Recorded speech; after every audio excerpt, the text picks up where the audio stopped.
I always wait for Jerry to settle down, you know.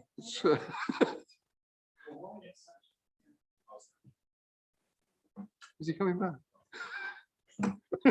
You're offended. He lost his label. He lost his label. That's fine. So this is my version. Oh, that's your version. Yeah. So these are my ones. Yeah.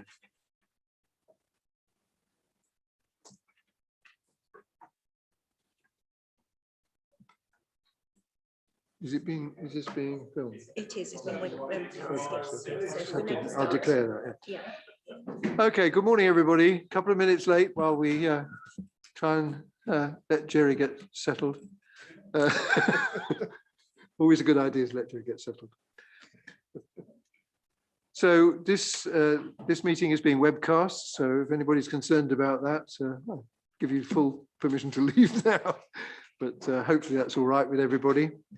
And we start off with apologies for absence. It looks a bit thin today. Yeah, we've had apologies from absence for Councillor Baker and Councillor Neal. Okay. Minutes of previous meeting have been circulated. Are they acceptable for me to sign? Okay, I'll do that at the end of the meeting. Thank you very much. Any declarations of interest today? No. Okay, thank you very much. And that takes us straight to local policing. So, Sam. Good morning. Oh, it works. Good. Good morning, ladies and gentlemen. Thank you for allowing me to come and talk to you this morning. I've tried to reach out to all councillors and clerks, and I've presented this 3 times to various audiences. So I do apologise for those that you already heard it. I think Mr. Follows has heard it 3rd time now. So I do apologise, but you can help me if I miss something. For those of you that don't know me, my name's Inspector Sam Adcock and I'm the Borough Commander for Waverley. Having been in post since September 2020, I'm acutely aware that I've not met many people due to the pandemic and have been unable to attend community events as I would have liked to.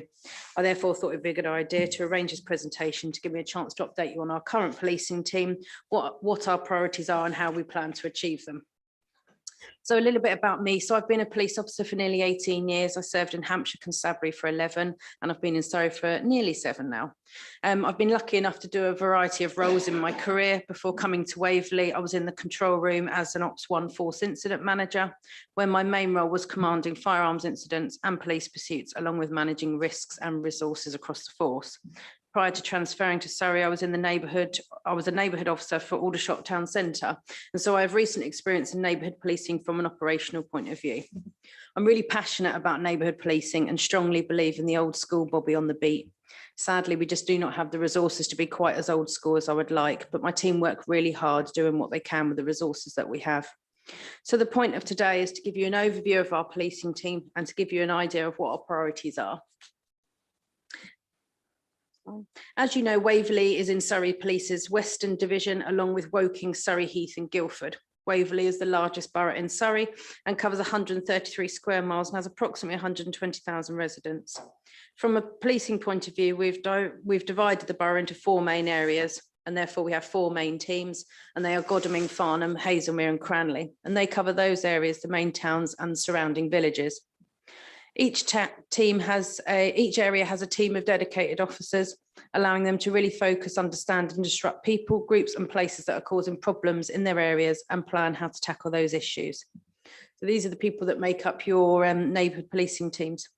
So the Safer Neighbourhoods team are your specialist neighbourhood officers. This is the team that I'm directly responsible for, and it's my team's job to own and manage complex neighbourhood issues and put long-term problem-solving plans in place to tackle the issues in your neighbourhoods. My team are the officers who attend community events, conduct school visits, go out to the community after critical incidents to pick up on community tensions. We work with partner agencies, protecting the most vulnerable in society, in partnership forums, and we pick up on emerging issues and much, much more. For supervision purposes, the team is split into West and East Waverley. On East Waverley, which is Godalming and Cranley, we have a new sergeant joining us at the end of February. It's now the end of April, I do apologise. Sergeant Graham Kerslake. Graham is an experienced officer who has worked in Waverley for many, many years. He brings a wealth of knowledge and experience to the role. Sadly, in order for us to gain the experience of Graham, we must say goodbye to Sergeant Claire Sutherland, who retires at the end of March. She's been in the team for a number of years, and those of you that have known Sergeant Sutherland will know that I'm sure you'll be as sad as I am to say goodbye to her. In the Godalming team, we have PC Chris Skillicorn-Aston, who joined the team after a career break and has been back for nearly 18 months now. He's an experienced officer who was a well-known Bobby on the beat in Farnham for many, many years. He's joined by one of our new Police Now colleagues, Amy Norman, who is new to the team and brings a problem-solving approach. The Godalming team are also supported by fantastic PCSOs, Trevor Ward, Kim Oliver and James Levy, who are all experienced and a real asset to the team.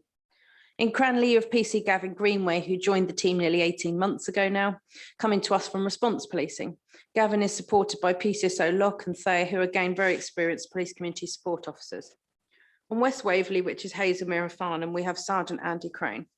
Sergeant Crane has been on the team again for a number of years and an experienced officer with a sound understanding of partnership working. In the Hazelmere team, you have PC Cat Farmer, who joined us 18 months ago from our response team, and also a Police Now officer, PC Danny Sharp, who joined Cat and the team a few months ago as the second police constable on the team. And they are supported by 3 police community support officers, PCSO Karen Phillips, Dan Burrell and Billy Perry. In the Farnham team, you have PC Barry Baldwin, who moved from Godalming team to Farnham in 2020. Barry has been a neighbourhood specialist officer for a number of years and is our most experienced officer. He's joined by a Police Now constable, PC Matt Cramp, who again is new to the team and leads with a problem-solving approach. They're supported by PCSO Richard Platt, John Francis and Kerry Guy, who are all dedicated and hard-working PCSOs. It's important to note at this point that when I started in September 2020, we only had 2 police officers covering the whole of Waverley Borough. We now have 7 police officers who are supported by 11 police community officers. So the force has really started to reinvest in neighbourhood policing, which is fantastic. Next slide, please. We also have a fantastic support team. Our youth engagement officers, we have 2 of them, PC Laura Snedden and Dave Barnes. This is one more than we had when I started in September. They work with children, young people and families, prevent them from coming to police attention and to try and divert them from the criminal justice system. Laura and Dave have fantastic links with our local schools and partners. I've been trialling a number of different tactics with our young people, including starting a consequence workshop. This is an acting workshop which they deliver to children who may have learning difficulties and find it difficult to understand the consequences of their behaviour. This has been very successful and is something that we continue to use for a number of offences, including hate crime and antisocial behaviour. We also have our antisocial behaviour specialist, Maggie Cook, who brings an extensive knowledge of antisocial behaviour legislation and has a background in housing association ASB enforcement. Maggie works with the team and our partners to place effective and appropriate enforcement, civil orders and closures to curb antisocial behaviour from people's addresses. For rural crime, we have PCSO Dave Boxall, who is our dedicated rural crime officer. Dave is passionate about the rural community and has built up some great relationships. Dave monitors rural and heritage crime and trends and offers crime prevention advice, attends community events and offers the team specialist advice around rural crime legislation. We are also extremely lucky to be supported by a fantastic team of volunteers. We have a number of officers from the Special Constabulary. We have 2 office volunteers who support the team and create and send out our newsletter. And we also have a rural crime volunteer who assists our rural crime PCSO and attends community events and creates the newsletter. And finally, we have 2 brand new vehicle maintenance volunteers who are looking after our vehicle fleet in an attempt to free up officer time and ensure our vehicles are safe and well equipped. Next slide, please. The neighbourhood policing team. So this is the team that responds to your emergency calls. They investigate crime and conduct proactive patrols. The team on Waverley is made up of 5 sergeants and has approximately 45 police officers. This team provide the response 24 hours a day, 7 days a week on a shift pattern and are now permanently based in Godalming. The Safer Neighbourhoods team work closely with the response team and communicate the borough priorities and set proactive tasks for them. So those are your dedicated Waverley resources, but they're also supported by force resources like the Road Policing Unit, the Firearms Department, Police Dog, our National Police Air Support, the Criminal Investigation Department, and recently we've changed the investigation structure and have a dedicated child protection team and domestic violence team. And of course, our partner agencies who we work closely with as part of the Safer Waverley Partnership. Next slide, please. So what are our priorities in 2022? Next slide. So burglary, although we have seen an overall decrease in burglary offences, We are now seeing those figures slowly rise. Across the borough, nearly 50% of all of our burglary offences are shed or garages. We have a winter burglary plan and we use data to target an area where we are seeing a spike or we predict a spike according to previous data. We've been using a problem-solving approach to burglary prevention, and we have ongoing plans to tackle the spikes that we see using a variety of tactics, from proactive operations to media strategies. For anyone that reads my letter, it's pretty much all I talk about. For me, any burglary offence is a breach of a victim's privacy and can often make them feel unsafe in their home, a place where we should all feel safe. We are committed to tackling antisocial behaviour in the borough, and my officers identify and patrol hotspot locations in their area. We focus on individuals who are committing the ASB and work with them and their families to try and stop their offending. We cannot be everywhere though, and so we have to prioritise, and this can sometimes mean that areas of concern for the community are not policed as much as we would like them to be. It's also important to note that a lot of the work we are involved in relates to antisocial behaviour from perpetrators' home addresses and neighbour disputes. And these cases are complex and can take months to come to a conclusion.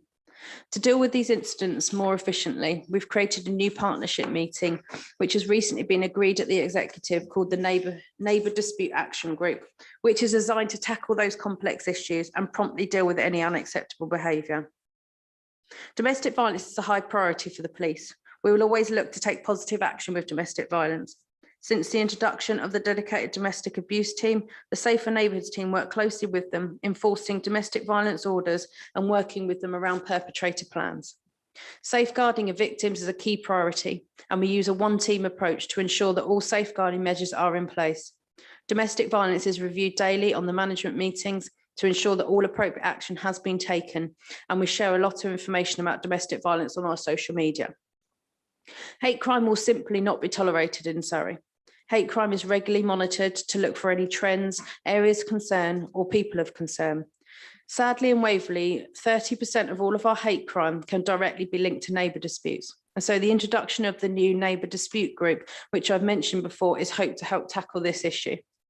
We encourage the reporting of all hate crime and regularly promote hate crime reporting methods and charities on our social media. Next, please.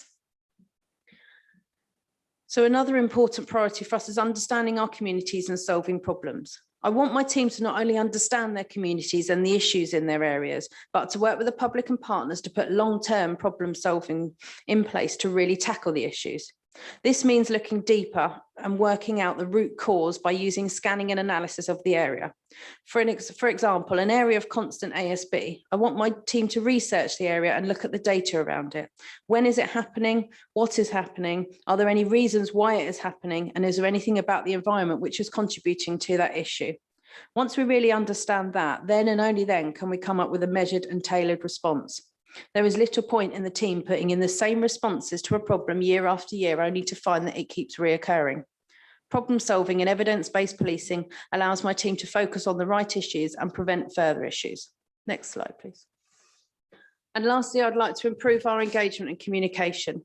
I want my teams to be visible and accountable to their communities. The pandemic has challenged us to look at new ways to engage when we weren't able to attend community events like we traditionally had. We've started holding live questions and answer sessions online, and we've increased our presence on social media. I've challenged the team to make the post varied but relevant and to cover topics that the public are interested in and concerned about. We've increased our use of In the Know, and we've increased the amount of people that are signed up to it. I'm hoping that you all signed up to our newsletter. This is designed to allow the team to communicate a snapshot of what they've been working on and what they plan to in the future. We also publicise crime figures, provide crime prevention advice, and issue crime alerts. Thank you very much for listening to me today. We won't have time for any questions, but please do feel free to email me if you ever have any concerns or questions about anything policing-wise in Waverley. Thank you. Take one question. Anybody?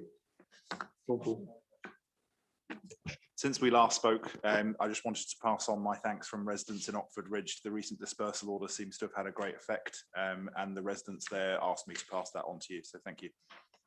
Great, thank you. Just one thing on that. We did have one of the young people last week when we didn't have it on because there wasn't the evidence to put it on. It said, yeah, we're being quiet. We know there's a dispersal order on, so we'll keep it quiet that it's not actually on. Okay. Steve. Now I'm only going to take Steve. 'Cause I know- It's really just a thank you. I mean, I think like Paul, this is the third time I've heard that, and I'm pleased about that, because what it means is you are engaging, and that's something I don't think I've experienced for some time as a councillor locally. The newsletter, I think, is an excellent innovation, and I guess like politicians, you probably get more brickbats and thanks. So I just wanted to offer some thanks for the work that you're doing. Thank you.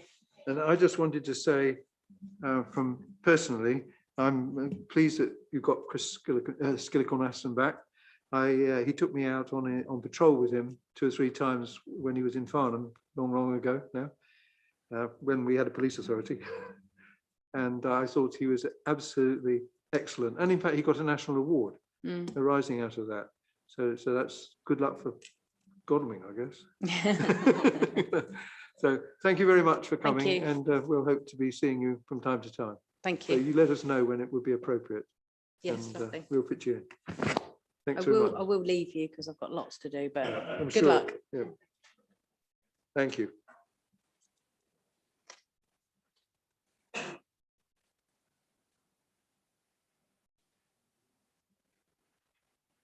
Well, interesting. So item 5 is petitions, and we do have a petition. And who is speaking for the petitioners? We have a petition from Whitley Parish Council, and a petition response has been prepared. Adrian, do you want to talk about that petition response just very briefly?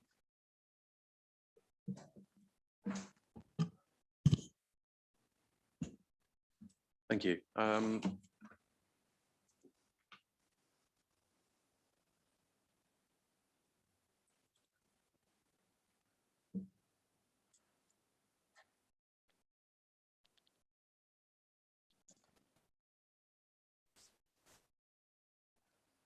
So the Parish Council asked for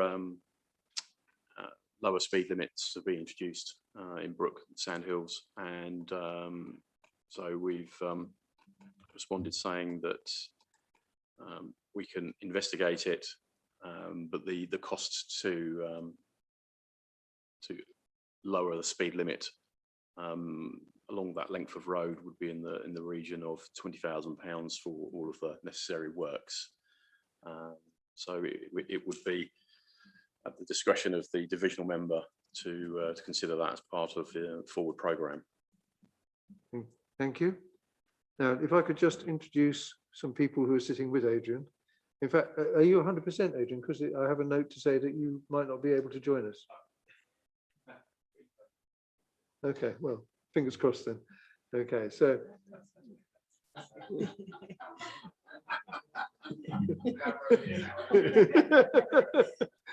Zena, do you want?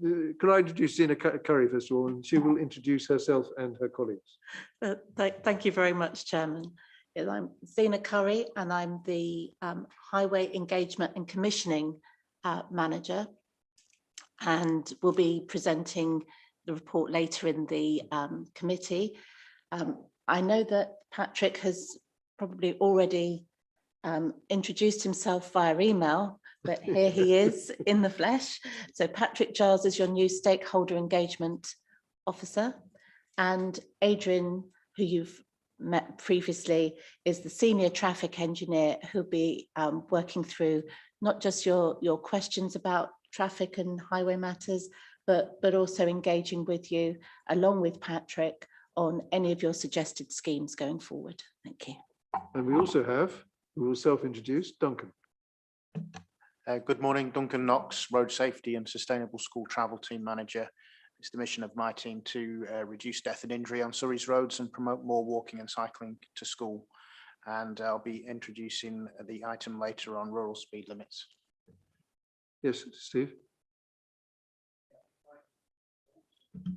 Yeah, if I can raise a point, I'm grateful for that because I think as a borough council member now, and also with a significant role for towns and parish councils. I think I'm getting a lot of, personally, and also from some of those towns and parishes, there's been some real difficulty in understanding the movements and the shifts that there have been.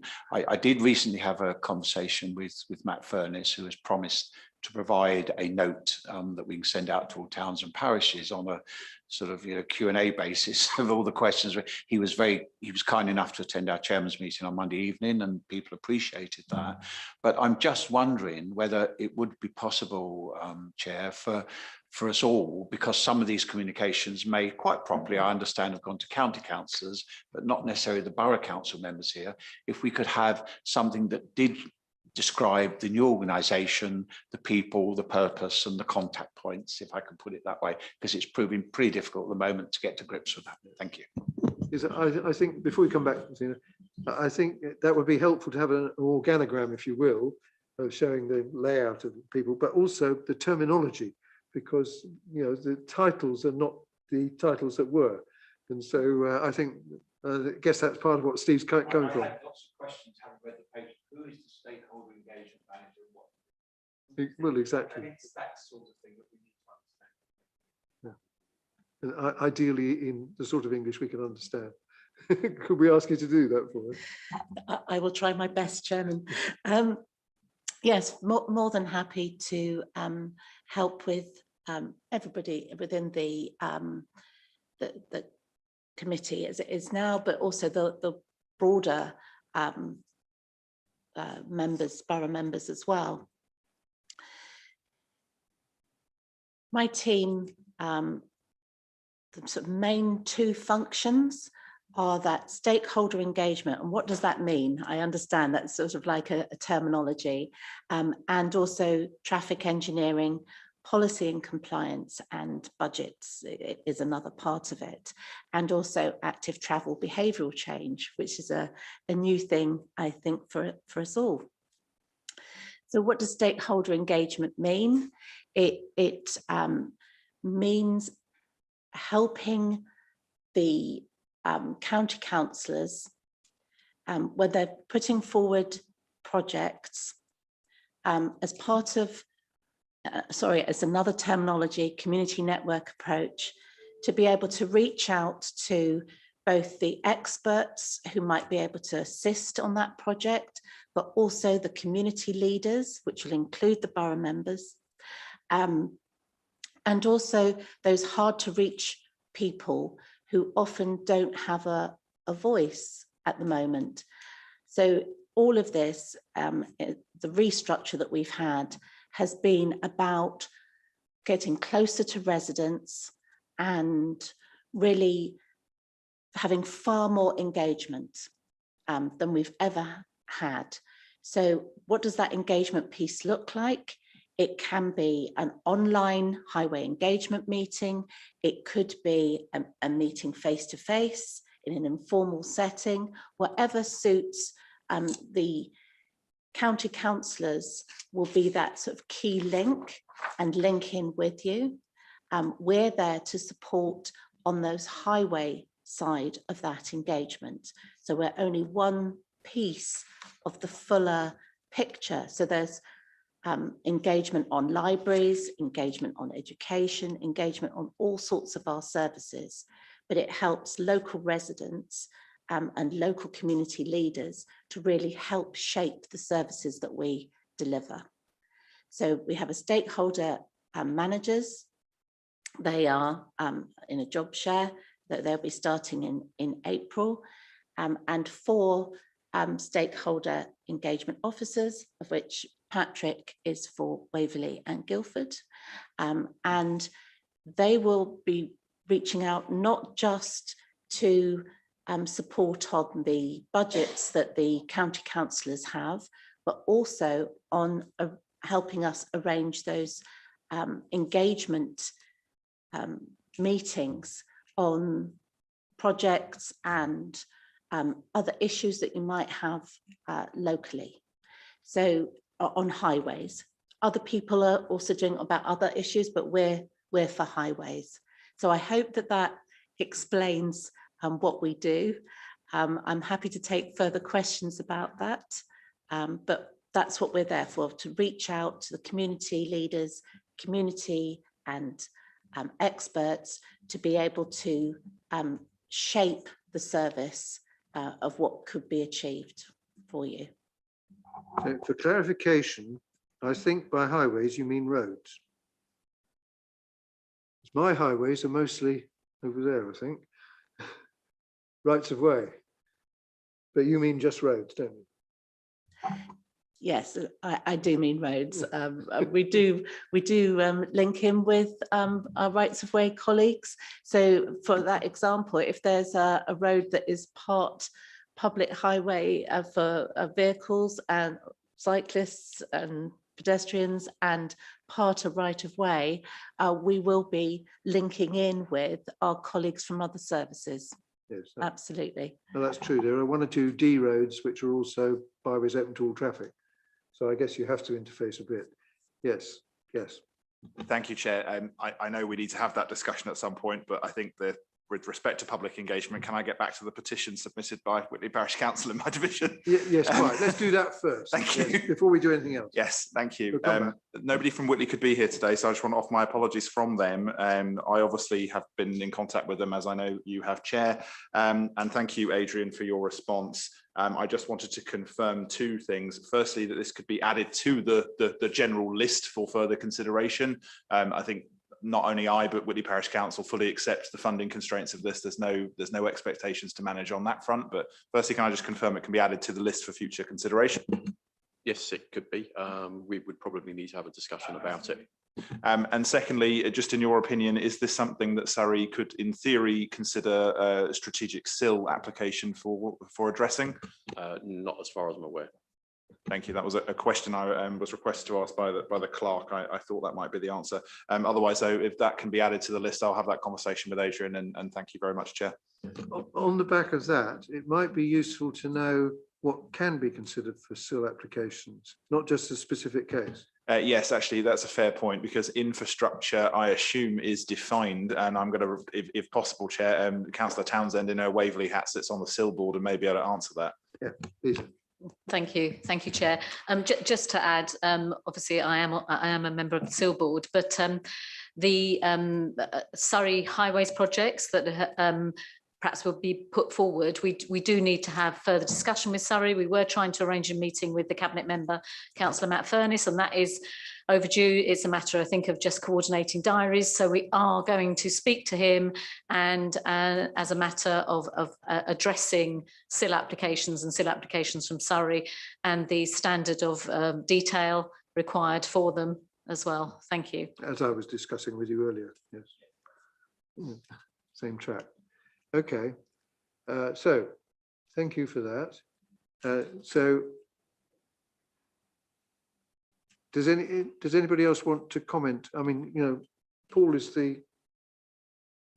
it's his business. You know, I have a little bit of Whitley Parish Council, but not that part. So this is definitely on his patch. Did anybody else want to comment on that, on the petition? Yes, sir.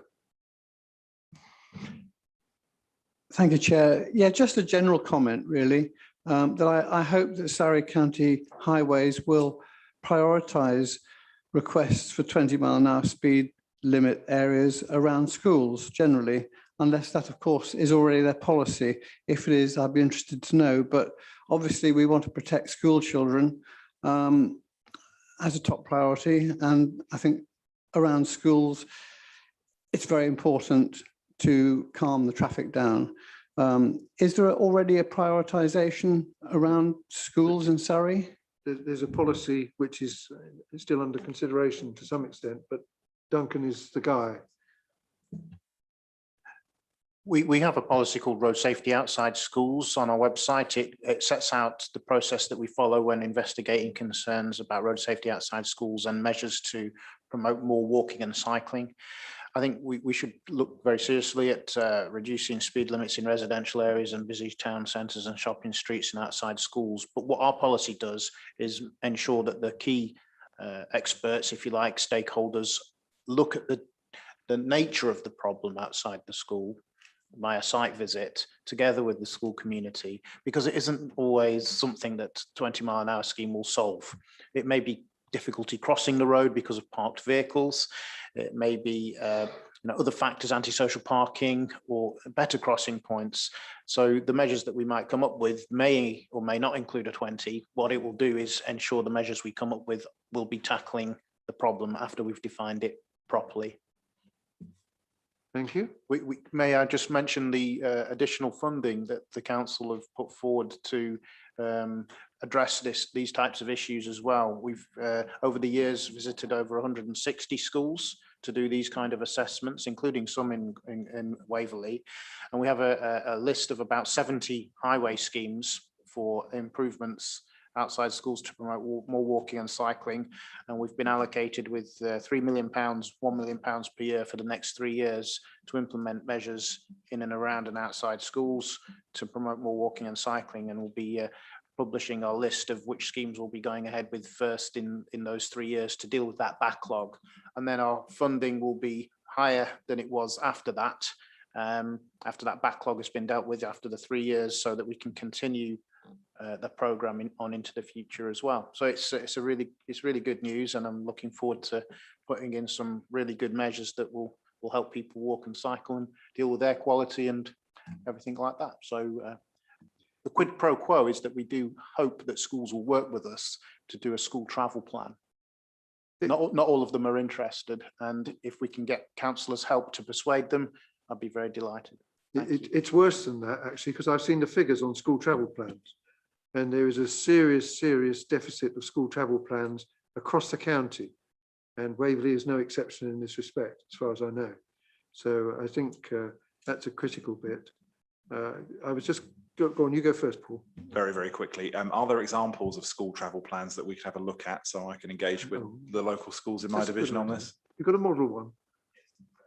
It's what we need, is a model one. Yeah.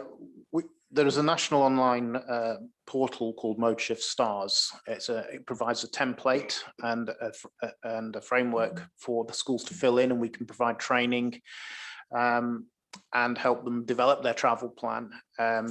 So I think it's difficult to give you a model one because it's all online, and you have to log in and what have you. But I'll look into it and see what I can get. Could you send Nikki the link?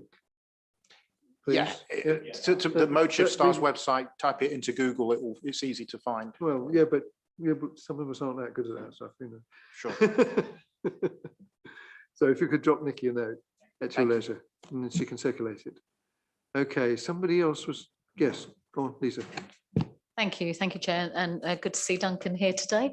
I just wondered if you could share with the committee how these schemes that are being put forward for the school outside school safety schemes have been prioritised. I was going to ask that. And just for a matter of interest, and also to add to the call that some of the schools, it may not be that they don't want to introduce a travel plan, it's just something else extra that they need to do with very stretched resources. So any help that Surrey County Council and officers can give to schools would be really, really useful. And if there is a particular school that you feel needs our support as members, then please do get in touch. I'm sure all of us would be very, very happy to help the school. Thank you.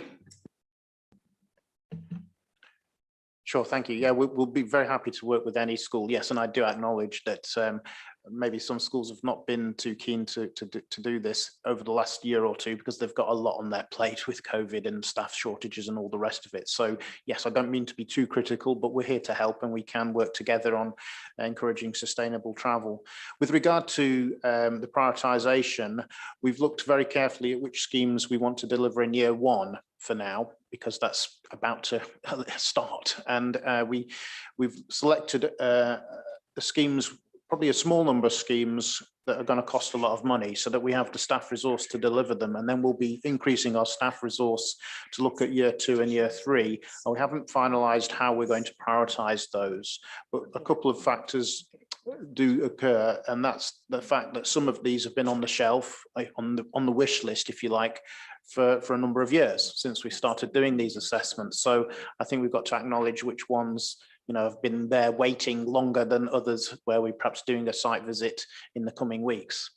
But there are other, the schemes that we're looking at year 1 are probably more significant, substantial enhancements to crossing points, signalised crossings, zebra crossings, where there is a clear need to help people cross the road. Yes, Stephen? Thank you, Chair, for allowing me to come back. Just a brief question. Does not fatalities or collisions come into play in the selection of the schemes? Thank you. Sure, of course. I think that is something we do consider, but thankfully, I would say that there's not that many casualties and collisions in and around the school area. That's largely, in many cases, I think, because the congestion suppresses speeds naturally, and although it feels perhaps chaotic and an unpleasant place to be walking and cycling, thankfully there aren't that many collisions to say, yes, well, this one clearly has a collision problem, we need to go ahead with that, because there isn't that much in the way of that sort of data.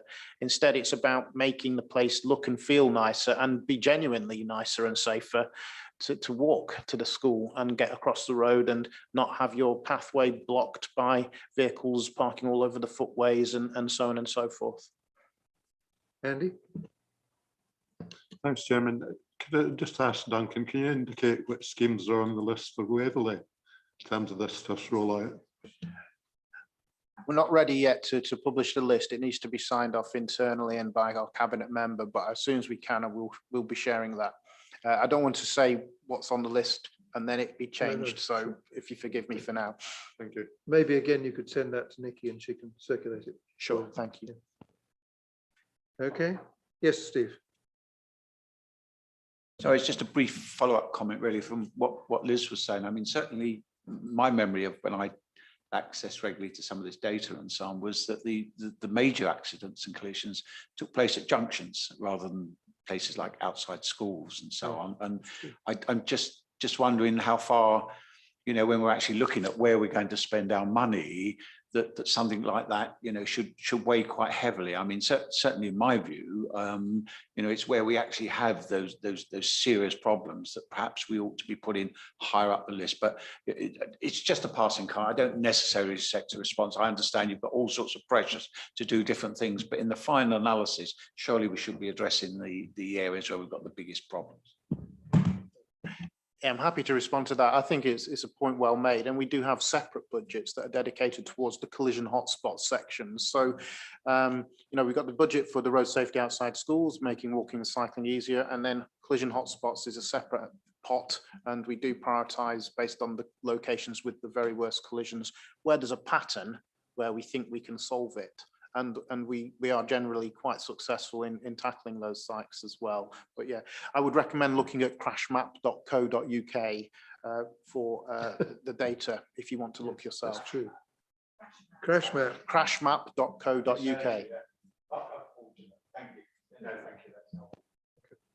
Thank you. So I think it's time to agree the recommendations or not, if anybody wants to object. Are you happy with the recommendations as they're on the screen? Yeah, Jerry. Sorry, it's now clear to me. I was going to ask, are we on item 5 or 8? Because I thought that members are discussing 8, but not. Okay. But I see it's changed to what we're on anyway, so that's good. Okay. My apologies, my IT wouldn't got that work, far so I yet. couldn't access the docs. Okay, thank you very much, everybody. And thank you, Duncan, in particular, latterly, and the rest of you as we've gone along. Right, so now we come to written public questions. Nikki? We have not received any written public questions. Member questions? No member questions received either. Okay, so that takes us to item 8. And Adrian, I think Zina's going to who's going to do this? Zina. Oh, Zina's going to do this. That's right. No, I agreed that with her before the meeting, actually. Thank you, Chairman. The report details the capital and revenue delegated budgets for Waverley for the transition 22-23 financial year and seeks approval for the proposed programme of works in Waverley from these budgets. As noted in table 1 of the report, the total budget available for 2022-23 for Waverley is £823,051. This consists of several different funding streams that I'll now outline briefly.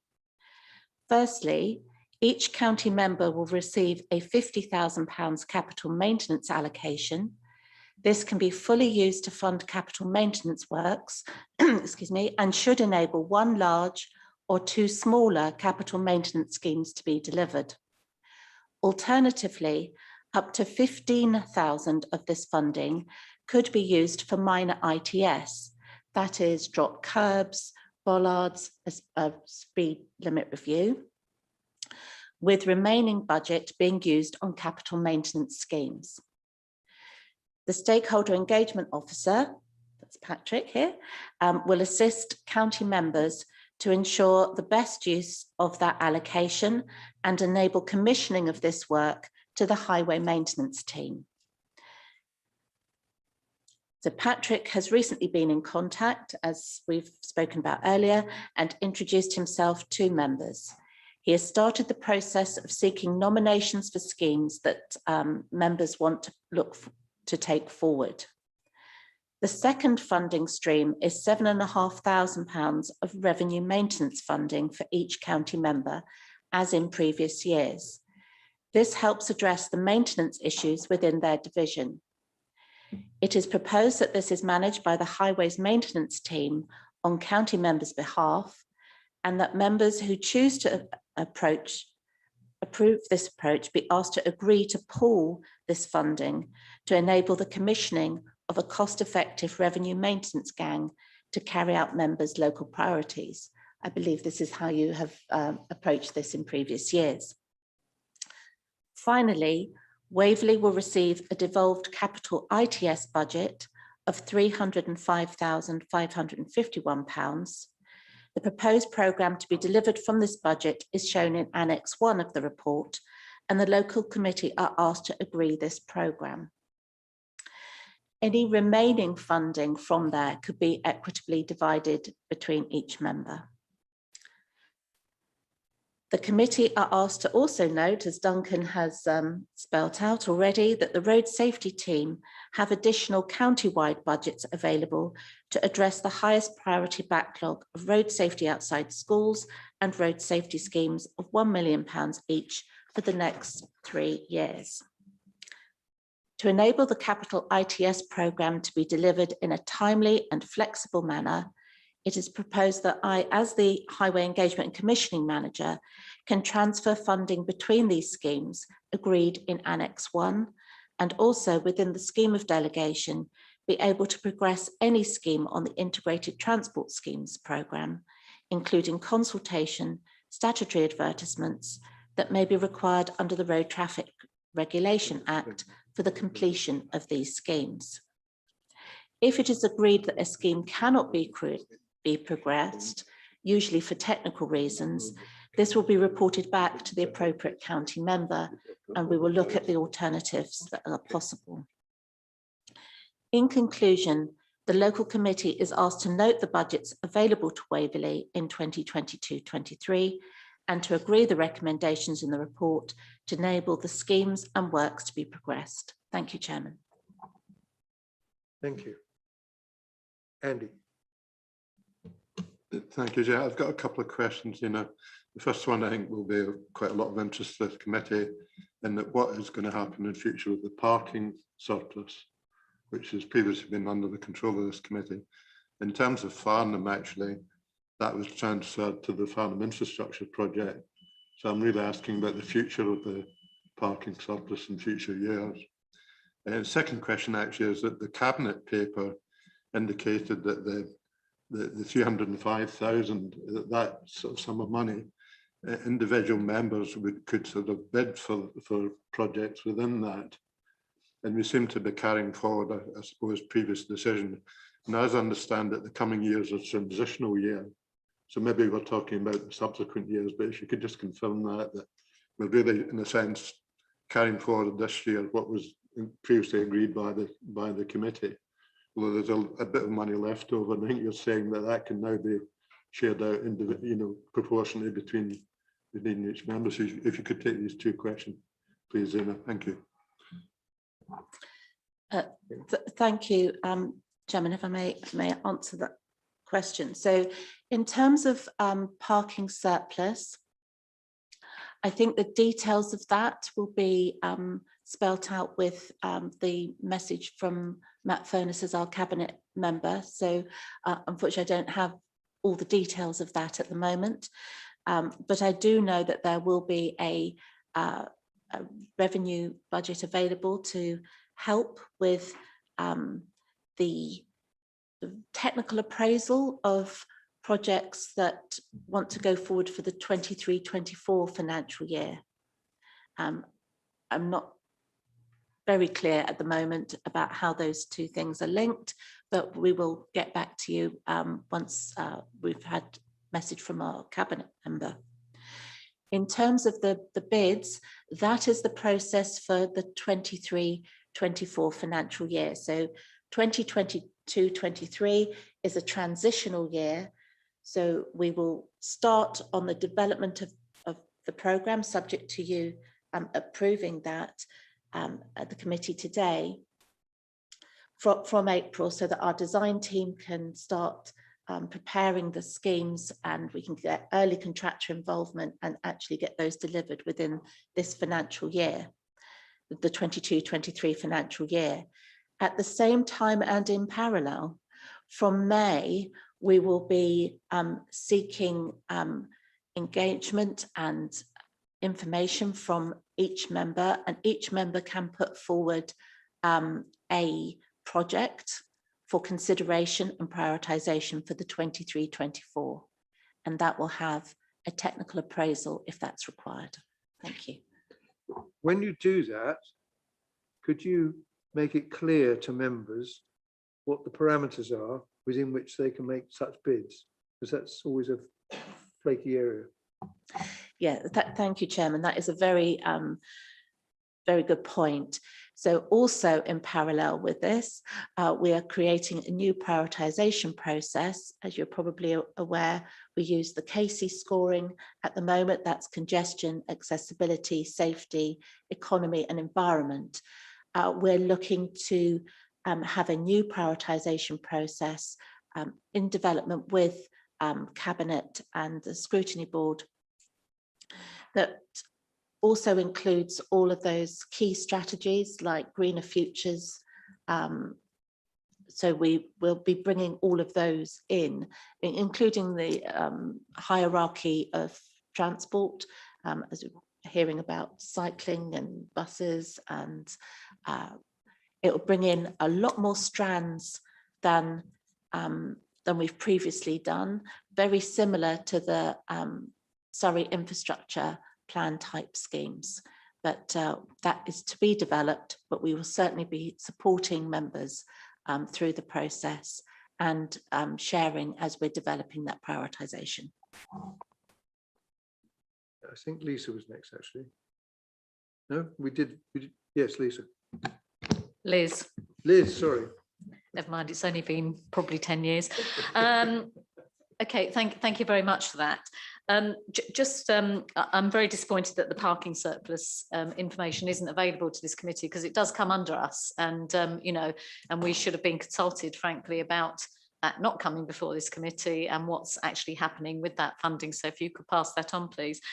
I would also, the report before us, and I have found this in years before, it becomes a little bit confusing as to, when you're laying out the different areas, there's a lot of repetition, and, when you're reading through it, the readability of it, for especially, I mean, I've been on the local committee for some years, so I do understand it, but if I was a member of the public, this would probably be very, very difficult to understand, and also very difficult to understand why, when people look at the roads and see the state of them, why there's only 755,000 under the control of this committee, and what the rationale is around that. And I don't think this report explains that for members of the public, to be honest. I've always found it quite convoluted. One of the things I would like to say is that whilst obviously members of this committee do have some areas of control, in my division, with extremely rural road network, I mean, my roads are in an appalling state. And whilst I appreciate that I can, prioritise what I want to look at, And one of them is Barhatch Lane and probably Sheer Road as well, coming out of Cranley and coming out of Ewhurst. I mean, they're in such a poor state that, and there are such underlying issues with drainage, with water eroding the side of the roads, that really I see it as a poor use almost of my money, because all I will see is when I go up there, you know, there'll be a bit of chippings put on the road and it will just literally be flooding down in the next rainfall, the heavy rainfall. And it is very difficult to allocate budget for the things that really need fixing, because they are completely, you know, beyond my allocation. And, you know, I would like to stress that the roads are in such a poor condition. It's a really important thing for people. And one of the things that's really important for is cyclists. We have got loads more cyclists and we're trying to encourage cycling. Well, in my division, it is dangerous to cycle, and not only because of traffic. And actually, since the changes in the highway code, I have seen people being far more sympathetic and reasonable in their overtaking of bikes and things on the road, which is great. But the potholes are hideous and the edges of the roads are fallen away. And whilst I know this is outside of probably any of my control within this committee, I just feel that for the point of transparency for people perhaps watching this, that we have got a very limited amount of control as county councillors in our division over the type of roadworks that we can actually do, that we have got control over. And I think that, you know, whilst I will have conversations, and Adrian is you know, really great to work with, and I'm sure, you know, and he's really, really good, and his local knowledge is phenomenal. And I'm not in any way criticising the highways, but the roads are in a position now where it is just so frustrating and difficult to really see any improvement coming forward in the future. Thank you. I'm just going to say something now. No, not before your time. That's why, I mean, the problem is, as you absolutely say, that there are the potholes and things all over the place. But that's why about 12, maybe longer ago than that, years ago, I and the then leader of Elmbridge, who was also a county councillor, put forward a set of proposals to say we should stop fixing the potholes and fix the roads, because unless you fix the problems with most of the potholes is well underneath. And so that ended up with the Horizon programme. After about 3 or 4 years of discussion, we got the Horizon programme started, and what happens is that every road in the county is the host of a very clever machine, which I refer to as an X-ray machine for roads, which assesses where the problems are and evaluates them by how much of a problem they are. And they produce a list, and it's a 5-year list, and things move about between the years because maybe the next year something else has got worse faster than they thought. And some things do get done that way. There are two problems with it. One is it's very difficult to argue with a machine about which is the worst road if you take any pair of roads. And secondly, apart from the financials, there is a limit on how much of Surrey we can dig up in any given year without bringing things to a halt.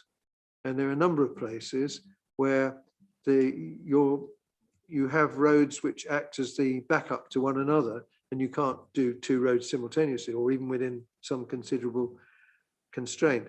So that was dealing with exactly the problem you're describing. When we had this conversation and when we put forward the proposals, I found the paper the other day that we wrote actually, the fact of the matter was there was about £200 million worth of work needed to be done straight away, and £2 billion needed to be done overall. So we knew it was going to take quite a long time even to catch up a bit. We've caught up a bit. Some of the roads have been getting done, but you know, we can all point to half a dozen roads minimum in our own divisions, which are pretty bad. I mean, worse than average bad, if I could put it like that. So I just wanted to give that as a bit of background that you know, it's difficult to know, apart from putting in twice as much money, it's difficult to know how far that Zena and her team can work, but she'd like to come in behind that. Thank you, Chairman. Thank you for your question as well. A very good explanation of where we are at with the asset management led approach to the resurfacing of roads. So on a local level, you know, we don't make those decisions on the roads that are put through the road X-ray machine, as the chairman has explained very eloquently. We don't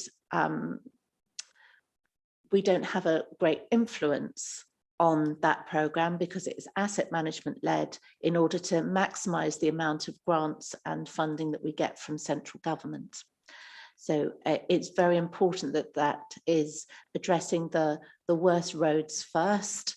There's also a full programme of highway safety inspections and if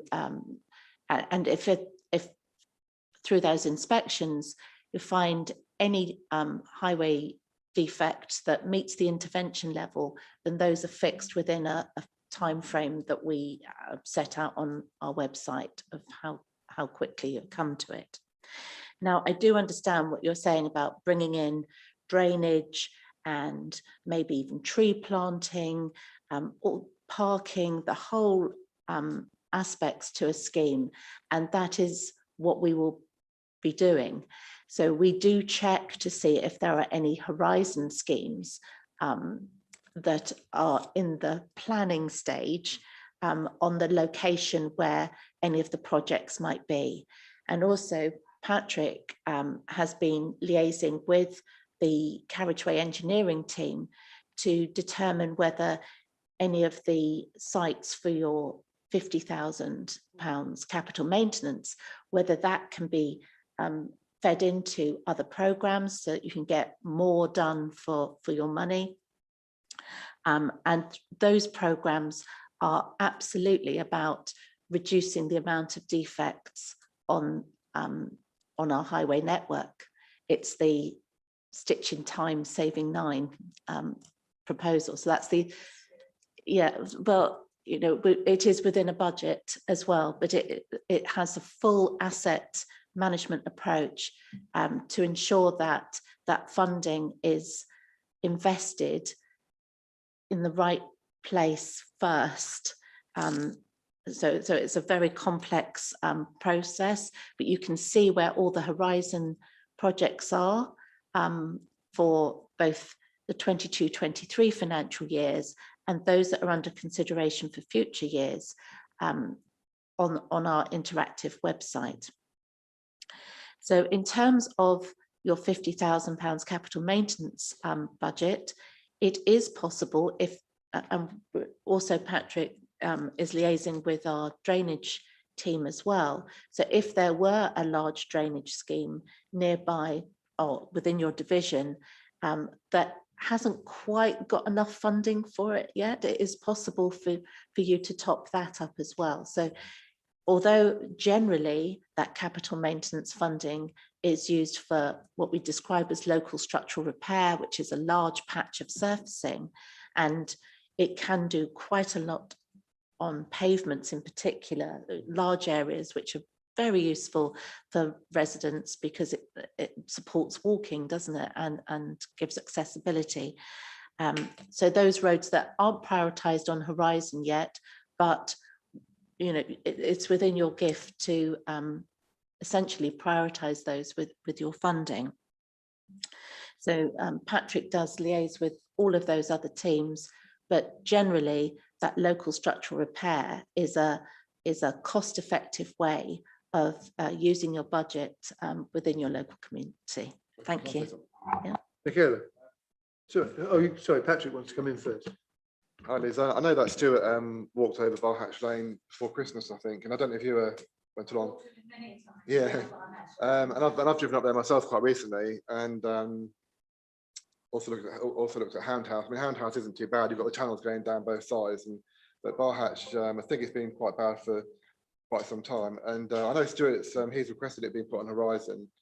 And I suggested to you, was that one of the roads you wanted to spend some of your LSI allocation on? And Stuart's also, I think, he's put it to his manager that he wants to spend money on the drainage in Barhatch Lane. So we've got to look at it, jointly and see if we can get something on the ground. Because a lot of the gullies are not working, they're silted up, the roads breaking out around the gullies, and that's obviously causing damage to the carriageway. But it gets a tremendous amount of silt, and stuff comes down Barhatch Lane, it just runs down there like a river. But we are on the case, yeah. So just want to let you know. Okay. Thank you for that. Thank you, Chair. I might just a little plea for rural areas slightly, in that we have many rural roads, and I mean really rural roads. There's no pavements, there's no nothing. So, it is really important. Those roads are used for pedestrians, for cyclists, the road surface has to be safe for everybody. And at the moment, it isn't safe in a lot of rural areas. And we do have huge sections of road, that's got massive big holes in them. I mean, I know that Stuart kindly filled in a crater at the top of Greensand Way there for last year, which had been, I mean, it was literally, this big. And that is not uncommon around us, and they're just not being done. And, as whilst I really appreciate that joined up thinking and contributing towards other projects, I do think that, again, for the sake of transparency, as much as we, for people who in my division, as much as I might push, and I do push, to get repairs done, that, a lot of it is totally out of my control. Thank you. Okay. Shall I say, I have no idea about highways. I have no engineering degree or whatever. So when it comes to the members' capital allocation, the schemes are to be proposed by county members. Now, I could whiz up a scheme right out of my head or whatever. I'm really worried about this because I've got no engineering degree.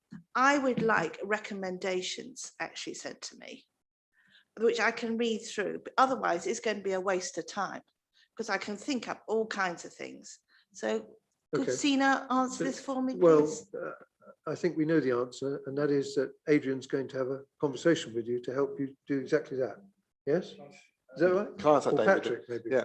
So Michaela, I've put through Gardeners Hill Road and Stream Farm Close. I think I know I emailed you about those as well. Is that the two roads that you wanted to have on your? Yes. I'm talking about forward ones. Oh, so okay, all right, okay. Forward proposals. How are they going to come through? When they say I've got to go out and talk to members of the public and come back with proposals. I'm not an engineer. My residents aren't engineers. They could be saying this road needs a bit of work or that road needs a bit of work. I need to say, I'm really getting rather complicated. Okay. Well, could I just make a suggestion to you? Just thinking about it and thinking what I do as your next door neighbour, so to speak. We have a quite long common boundary, and suggest that the equivalent of what I do would be if you were to go to the town council and ask their guidance as to what they would think, then take that and talk to Patrick or Adrian, as the case may be, and get their advice on what of those make the best sense. And that's the way I do it, but the equivalent in the parishes. Yes, but wouldn't the highways actually know where the trouble is and come back to me? Well, it might do. I think you find the locals are probably a better starting point. Okay. Go on, Zena. Yeah, thank you. And we're going to be there to support all the way through. So we know what schemes have been previously put forward within your division, and we will be showing those to you. We're not at that point yet. It will be from May onwards for the 23-24 financial year. And we've got a long time to work through those. And we will be talking to you about what's been put forward in the past. You might show that you've got messages that have come through from residents on emails, and you think, oh, I hadn't thought about that one before. and ask us, and Adrian will assess it and say, oh, actually, that's a good idea. Should we go out and have a look at that?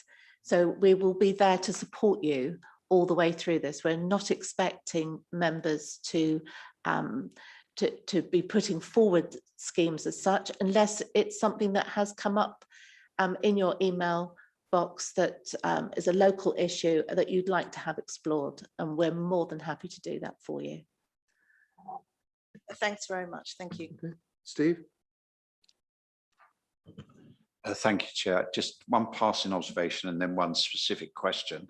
My passing observation is to tell Liz how I share her pain and frustration, having had it and experienced it for many, many years. Yes, I think the problem is, and I know not everyone necessarily shares this, but the problem is that over the years, of course, there is less resource, and that's nothing much any of us can really do about that. But there has been a tendency, I think, to kick back on the work a lot of us tried to do to make decision making a lot more local, actually, and a lot of it, I think, is moving in a different direction. I know not everyone shares that. That's a controversial view, so I won't pursue it. I will pursue the question, which actually also relates to what Liz said, and that is about the difficulty of the report. I tried to understand what I was being asked to agree. I'm being asked to agree what is in Annex 1. I can't actually find anything marked Annex 1. I'm assuming it's the last page in the document, which is has a 13 on it on my document, but is showing as page 19. Yes, that's what I'm just seeking confirmation that is it. Thank you. Yes, that's fine. And can I just ask, in relation to that document, that the figure as I understood it was just over 300,000. That adds up to 280. And there also seem to be priorities 1 and 3. Are we being asked to agree that these are the 3 schemes that will go in the programme? Because none of that is actually clear, and I'm not sure why one's got a 1 next to it and another one's got a 3. So it's a very simple question, David. I always like to know what I'm being asked to agree. Thank you. Yeah. Cool. Gina? Thank you, Chairman. Thank you. So I apologise, I didn't address the question about the report format, and it is a sort of a general format for the reports. It's in a form that we have to follow, but in the specifics, but we do take that feedback back, and Nikki, if you'd like to put that back, that it's clearly not as clear as it could be. Thank you very much. So in terms of table 1, where it talks about the 3 main funding streams. So you've got major integrated transport schemes, ITS, which is in the Annex 1, which is the 2 big schemes. So not table 1, but Annex 1. Okay, so page 9.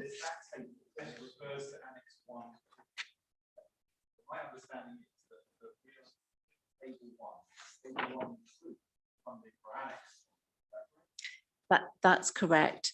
So the relevant recommendations in the 3rd box refers to what the local committee is asked to agree, which is on page 7 of your report. And that shows the 1, 2, 3, 4, which is the general recommendations. Then you've got the capital improvement schemes recommendations, the member capital allocation recommendation, and the revenue maintenance recommendations. I apologise that there are so many, but we do have to ask for all of those authorities to be able to progress the schemes. I have a very simple question. There is a table at the end which has 1, 2, 3 schemes in it, which has one is marked 1 and one is marked 3. Are we, and it doesn't have Annex 1 on top of it, not on the document I have anyway. Is that what we're being asked to agree? And will all those 3 schemes be taken forward, even though they don't quite add up to the relevant amount? I understand why that may be the case, but Paul has studied this. I think he has an MA. In so Mead Road will happen, Newhurst Road will happen, and Petworth Road will happen if we agree this. Yes, so for clarity, thank you for that. It should have said Annex 1 Yeah, it's just that there. nothing's my Annex 1 on mine, Apologies, apologies for that. Okay. So the proposed ITS programme for 22-23 is the first one, Meadow, Cattershaw Road, Meadrow, yeah. pedestrian upgrade and cycle route at an approximate cost, estimated cost of 150,000. The second one is Ewhurst Road to convert the zebra crossing to a pelican crossing. That's Cranley and Ewhurst, and that's a cost estimate of 100,000. And the third scheme is Petworth Road, Star Pub pedestrian crossing feasibility study. So that's a feasibility study rather than a scheme at 10,000. I understand. Yes, that total of 260,000 is not the full amount of allocation. But if you agree this programme, then the remaining funding will be equitably divided between members. Yeah. So those were the items that I expected to be debated as Well, to so whether did those I, were the but right items, but we've sort of wandered around elsewhere. If I can just have one last comment then, David, and that's just to say, having confirmed that, I just wanted to say how delighted I was to see the Meadrow Cattershaw Road thing. Penny will know that that was initially put in my time, a long, long time ago. It's nice to see it finally get into the. I saw that. I thought you'd be pleased about that one. Jerry. Thank you, Chairman. Thank you, Chairman. So you're telling us that actually where it says 0, 1, 3, it should say 1, 2, 3, because the first one says it's not the first one, that it isn't actually one. Yeah. So we can correct this in our minds alone to being 1, 2, and 3 rather than 0, 1, and 3, can we, to answer Councillor Costa's question? Yeah. Okay. And underneath where it says negative benefit, there isn't any negative benefit, or there is negative benefit? Well, that's what I'm trying to get. I mean, you know, to me, I've got something in front of me that is so confusing that actually, you know, a kid could have done better as far as I'm concerned. And I don't know who did it. I'm not criticising the person. I just want the things that I read here to be understandable. I'm also very concerned. Well, what's about the negative benefit? So Can somebody explain that? Okay, Let's ask, what is a negative benefit? Okay, so for example, if you were putting forward a project that was, say, a crossing that was on a busy road, it would have a negative benefit on, or essentially a disbenefit on congestion. But it would have all sorts of other benefits. So on the Casey scoring, which goes between 0 and +5 and 0 and -5, we score it on all of those factors. Might I suggest, Zena, that you talk to your colleagues and use the term disadvantage, because that's what it really means. Can I just say that the excerpt that you're looking at is taken from the prioritised scheme list. So it's not the full list, it's an excerpt from it. And the term negative benefit is the section where schemes scored below a plus benefit. So that the actual scheme. So it's not a scheme. It's a feasibility study, for example, and it didn't score because there's no scoring to be had on that particular project, and so it's a bit misleading. It says negative benefit, but that's how it is on the county Casey scoring sheet. Had the whole sheet been put through, I'll tell you what, if you could send me, if you guys could send me examples. I've just got myself appointed to the Highways Select Committee, and I'll discuss it with colleagues and arrange to quiz the portfolio holder as to why he wants that terminology. Yeah, that's okay, Zena. It may be inside your department rather than his fault. The Casey scoring structure is used by most local authorities across the country, actually. What I would say is that this is not going forward with the same prioritisation process for 23-24. So we are actually looking at the current prioritisation process. Can I also clarify to members that in part 5 of the decisions, it's asking whether you wish to go for those prioritised 3 projects, or whether you wish to divide the funding just equitably between members. I would say the disbenefit of just dividing equitably between members is that you're not using that prioritisation process at all. And so you can't address those highest risk sites. Also, there could be a risk on delivery, because as where we're standing at the moment, as has been spoken about earlier, you won't necessarily have a project in each area that you wish to put forward, but you can use that capital money for maintenance if you didn't want to put it onto an ITS project. Thank you. Andy. Sorry, Chairman. may I- Sorry, you were coming back. Go on. Yeah. Oh. Okay. Well, no, I'm still trying to understand why it says negative benefit at the bottom of of this table when it has absolutely no meaning to me. There's nothing under the negative benefit bit. It's like somebody's written it in there because they had, I don't know. I don't understand it. Does anybody else understand it? I just answered the question. Oh, so it's a mistake? Yeah, Oh, okay. So someone just say, it's sorry, that's a mistake then. I Or do is that not possible? apologise. No, I do apologise because Adrian did provide me with a much bigger table, and I actually cut it down and took out a small part of it. And I do apologise. I left in that negative benefit thing. Yeah, it's not the highways team fault. I hold my hands up to that. Okay. Right. And we're going to need a glossary next time to tell us the difference between disadvantage, disbenefit and negative benefit, because right, okay, now we can get into the real meat of this part of what I'm asking about. We are spending, apparently, converting a zebra crossing to a pelican crossing. I thought a pelican crossing costs about 75 grand, but we're going to spend 100 grand. You're asking me to agree to this on gold plating some zebra crossing somewhere? What's going on there? Why is it cost 100 grand? Liz will tell you. Because I don't want to agree to that. Liz will tell you why. Quite happy. That's the amount it costs to put in a crossing there, a pelican crossing, and that is the main way that children cross over the road from the east of the village to get to the schools, which are all over the other side of the village. So it's a really heavily used. It's the cost I'm querying.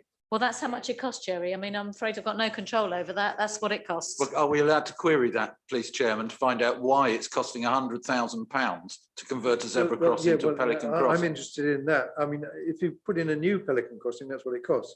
But if you do a conversion, perhaps you could tell us. I would have thought it would cost less.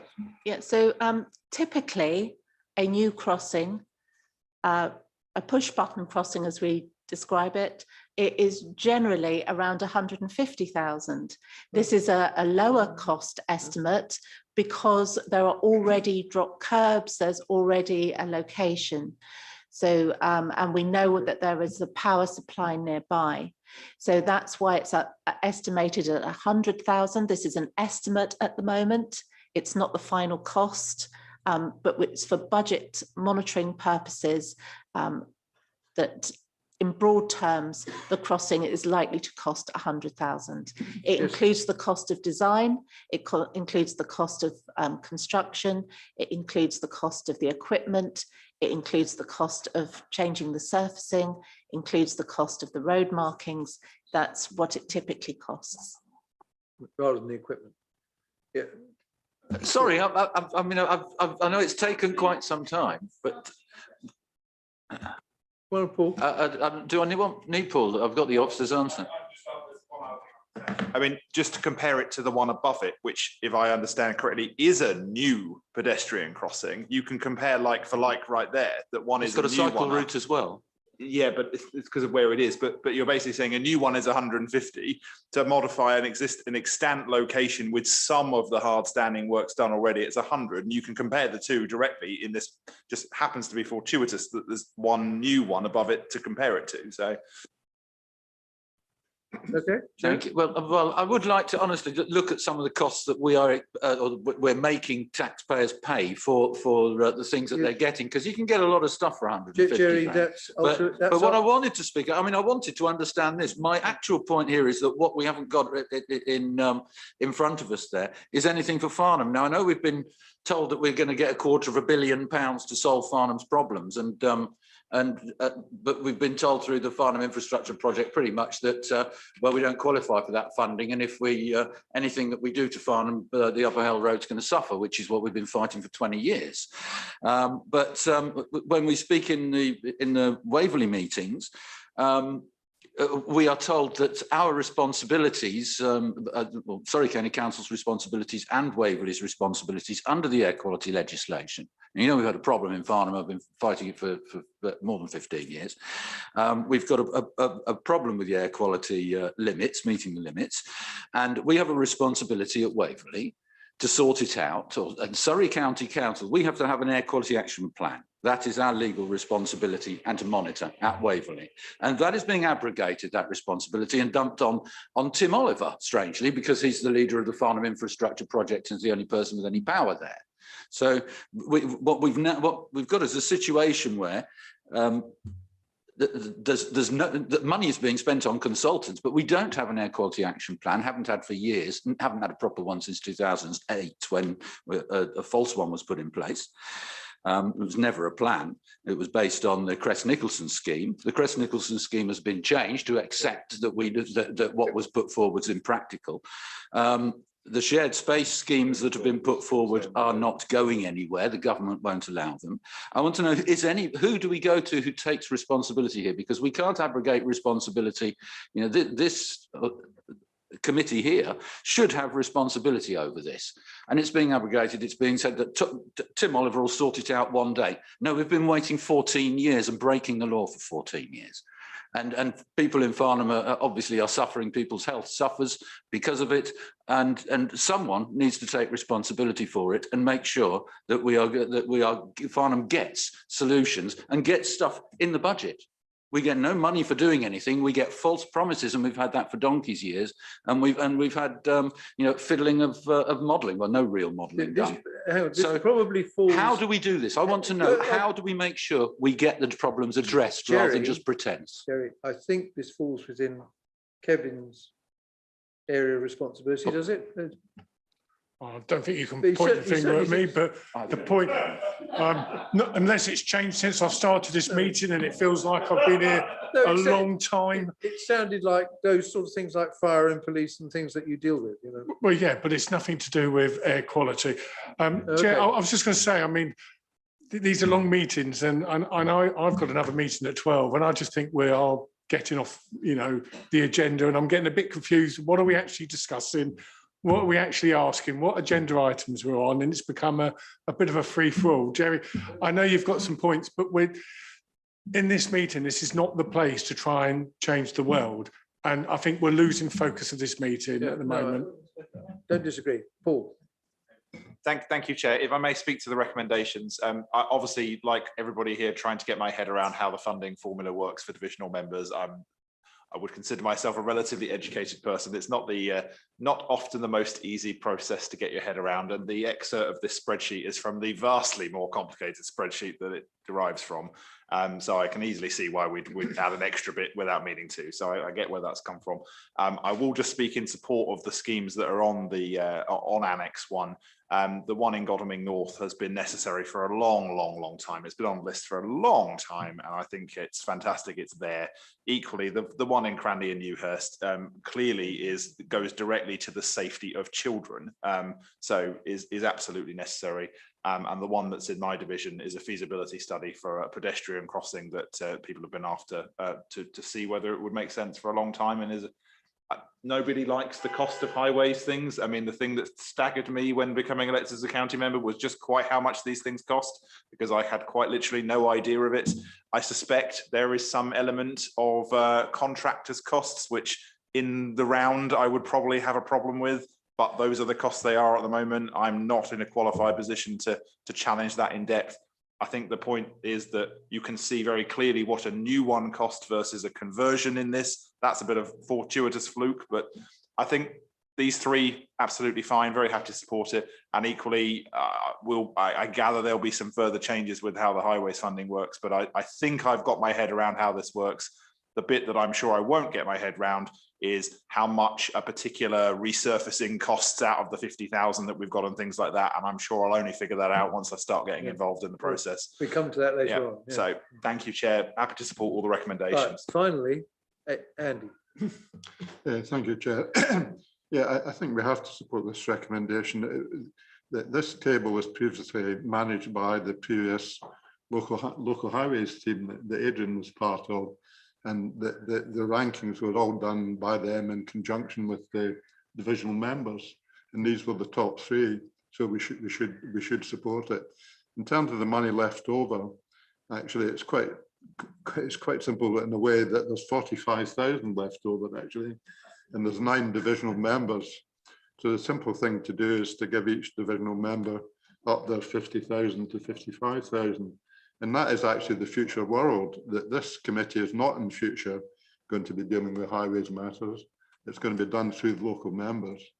And there won't be a list like this actually in future, Sure. unless the local members get together and form their own group to decide priorities between them. That's something we don't want to get into here, I don't think.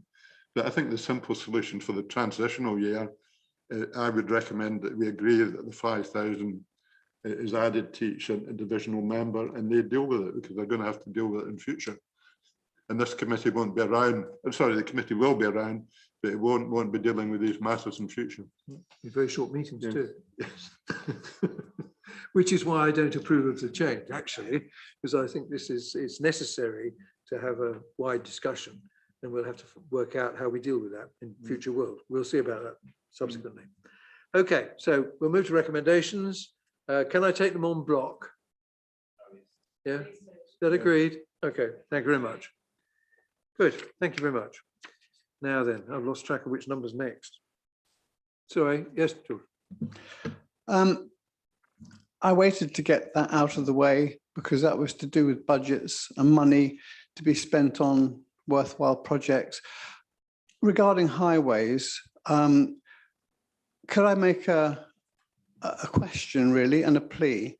Right across Surrey, not just Surrey, but Hampshire as well, and other county areas, contractors that work for the highways authorities leave behind traffic equipment after they've done roadworks, metal frames, cones, barriers, all sorts of things. And I would point out that things like road cones are often made out of recycled rubber and plastics, which then break down into microplastics, which then get washed into our watercourses and eventually make their way out into the ocean, causing sea pollution. You know, it's part and parcel of a great big litter and plastics problem. And I would just like to ask whether Surrey Highways could communicate with, I think it's probably Kia or other road contractors, to ask them to be more disciplined about clearing away their road equipment of all descriptions after they've completed works, and not just leave them abandoned on the roadside. If you drive around, and I ask all members here today, please open your eyes. If you haven't already, notice what's at the roadsides. There's an awful lot. There's a hell of a lot. I mean, driving from here to Winchester through Hampshire, you can count 30 or 40 abandoned road cones. That's just a small stretch of the network. So it's a big problem, actually, and it's down to lack of discipline when they've finished works. So it's not a cost to us. It's not actually going to cost us any money to tell our contractors, get your house in order, clear up after you, or there'll be consequences because you're causing problems. There's a nice one here, which is George, let me interrupt you. If I can I just read this out to you, Chair? Sustainability implications. The use of sustainable materials and recycling materials is carried out wherever possible and appropriate, which is good, but this problem is actually flying in the face of that. So it's really talk to the contractors, get them to sort out their issues. What I was going to suggest was, and I don't know whether this can be done, to Zena, is that, I mean, I agree with you that they do leave stuff. That should be part of the lane rental period. And that would stop them doing it, absolutely, wouldn't it? Thank you, Chairman, and thank you for your question. We have what we call key performance indicators for our contractors, both here in their supply chain and in the new contract that we're having with Ringway that starts at the end of April. So they are measured, and that it has an absolute effect on their bottom line if they don't remove the equipment at the end of works. There's also a way in which people can report any left materials on our Report It tab. It's got a picture of the cones and the signs, and you just press on there and say where the location is. So that's clear. But I would also say that quite a large amount of that material is from the utility companies who are carrying out works. But as the chairman has pointed out, when we're having the new lane rentals on those key roads, which you've got quite a few in Waverley, it's considered that they have not come off site if they've still got their equipment, including cones, on the site, and so we'll have a financial penalty for leaving those. So that legislation has changed things. Thank you, Chairman, for pointing that out. But it is very, very useful if residents, members, anybody who sees any of that equipment, report it first on our website, and you may not know if it's a utility company or if it's Surrey's work, but both types of signs and equipment, we have a team that will work out to find out whose it is and report it back to them. Can we move on, because we have to close down, and if we don't complete the agenda, you will be even more upset. Catherine. So I was just going to say, on the Report It website, that's no longer there. So if you could send us a link to where you would like us to report it, would be very helpful, because it has disappeared, Sina. Thank you. Okay. That's what you're going to say? Yes. Okay, fine. Good. Right. Chairman, may I just ask about item 5 of the decisions for item 8? As it's written there, it's not how you've just agreed it. I wondered if Nikki, you might annotate that to say that it's agreed to have the 3 projects and the equitable split for 5,000 for each member. Thank you. Thank you. Yeah, okay. So you're going to put that in the minutes. Yeah. Okay. Thank you. Right. So now we're on to the rural speed limit. Let's see. Duncan. Thank you, Chair. If I just give a brief introduction.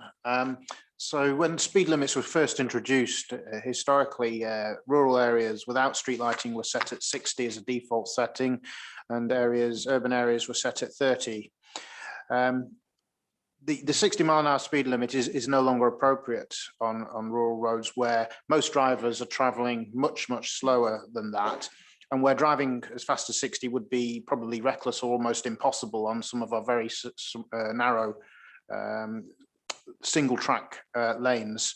So what we've done is look at the speed limit across a large part of the east side of Waverley, and this all stemmed from having a look at speed limit maps of Surrey previously, and noticing that to the east of the A24 there's no national speed limit left.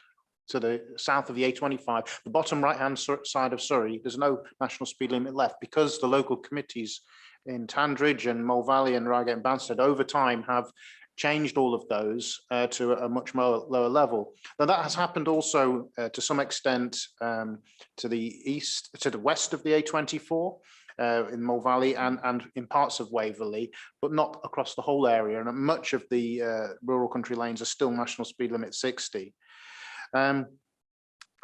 In order to make it safer, we've applied the council speed limit policy and measured the speeds at lots of locations on those lanes to consider what new lower speed limit would be feasible and appropriate, and to set a speed limit at a level that most drivers would respect.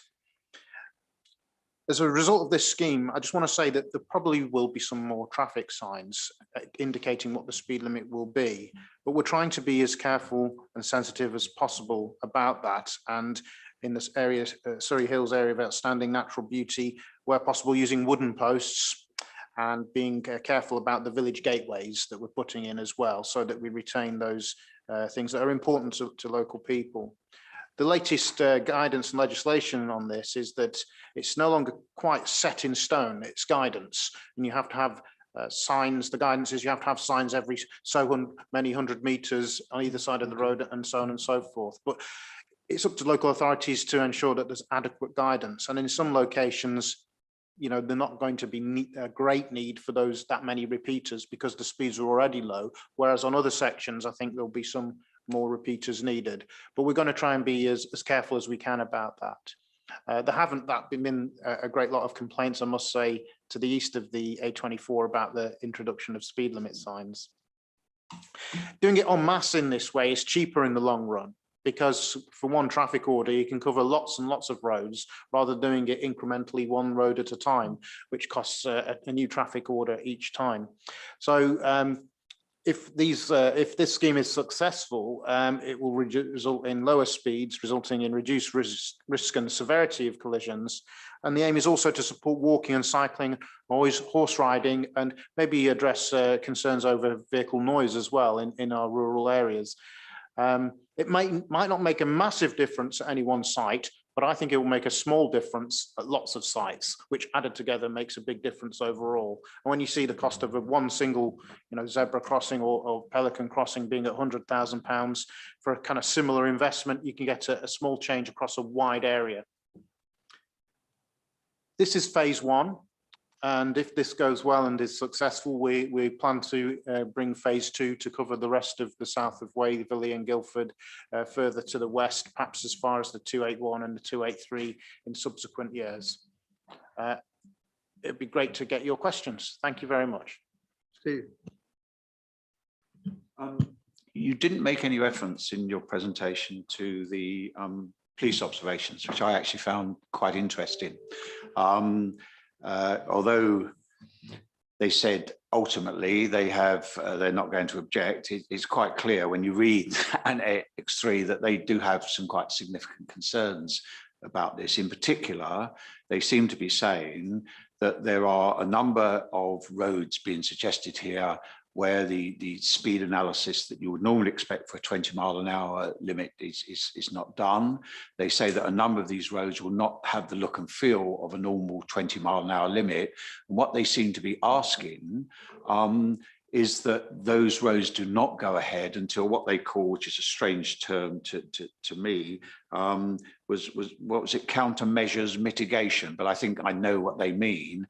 Your report suggests, I thought fairly, without being very precise, that certain measures will be taken, but it doesn't actually address the central point that the police are making, or the request that they're making. I realise it can only be that, that those roads should not go ahead until those appropriate measures are in place. And I've got some sympathy with that point of view. I think if this is going to get any credibility, then you should focus on the roads where the county's own policy supports clearly the imposition of a 20-mile-an-hour limit. The other point I did want to make is I welcome what you said about the sensitive environmental treatments, because frankly I'm a declutterer for rural areas, and I hate to see extra signs going up.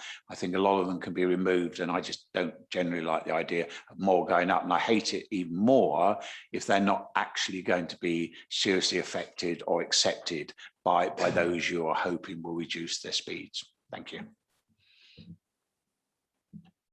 Yes, thank you for your question. I think it's a really important point that we have, for the most part, followed our policy in that we're only introducing lower speed limits that are in compliance with our policy, whereby the existing speeds are fairly close to the new proposed lower limit anyway.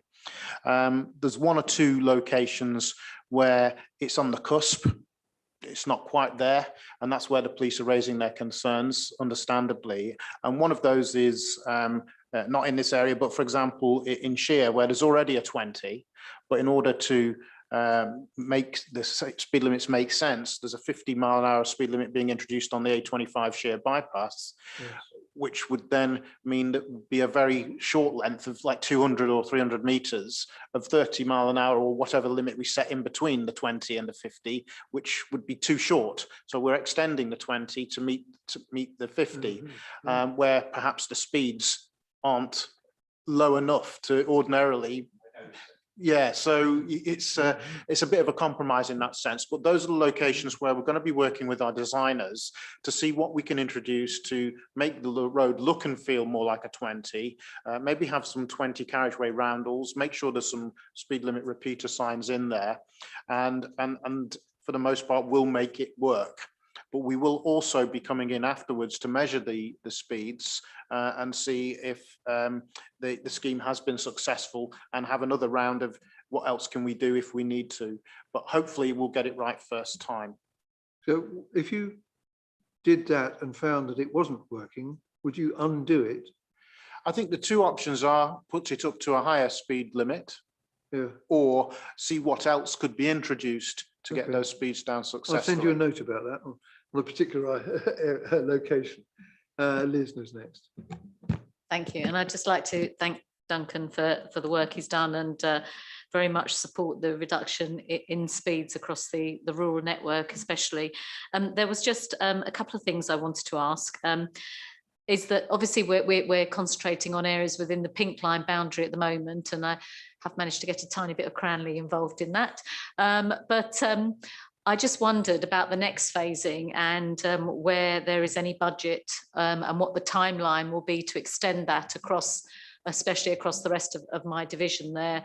And also picking up on Councillor Costa's concerns about the police comments, and yes, it was saying that it relies heavily, they said, on countermeasure mitigation, and the word heavily did kind of spring out to me, and I did wonder whether there is any or a budget available for those countermeasures, and if there isn't, obviously that would delay the project perhaps quite considerably. And after sort of raising expectations that we're looking at lower speed limits, you know, what will be the realistic time scale to introduce these reduced speed limits? Thank you. Yeah, thank you for the question. Taking the last point first, we're hoping to introduce these speed limits in the first half of the coming financial year. The possibility of continuing the project in phase 2 is something I want to progress, and we've got additional central funding for road safety and speeds, and so I want to take a portion of that to continue this project across the rest of the south of Surrey in the first instance, but I'll be down to internal approvals and discussions with the cabinet member. But I think that would be a really good thing to do to get rid of those national speed limits that really are meaningless. Yeah, we're setting the speed limits at a level where the existing speeds are very close to it. So I'm hoping that it won't be necessary for a huge amount of countermeasures, but where we will need them in terms of enhanced village gateways to make sure people understand they're in the new limit, designed sensitively. Those are the kind of things which will be included within this budget, and carriageway roundels to reinforce and remind drivers what the speed limit is. Those are the kind of cheaper things because we're so close to the existing speed limit as it is. So I'm hoping that we will have a successful project by getting the scheme and the measures, the mitigation measures, the countermeasures in from the start successfully. Penny? Thank you. I'm in favour of lower speed limits in residential roads, and more so now as more cars are electric cars because users of roads can't hear them. Now on rural roads with no pavements, rural roads are shared by pedestrians and horses and other vehicles. If cars become more quiet and you can't gauge the speed by hearing, it'll become more and more important to know that the vehicles are travelling more slowly. Yes. Agree. Thank you. Okay, Thank you for your report. Now, the one thing outstanding is, given that the proposals are that we shouldn't discuss highways anymore in this location, in this forum, how will we know when you are able to tell us more about your detailed plans?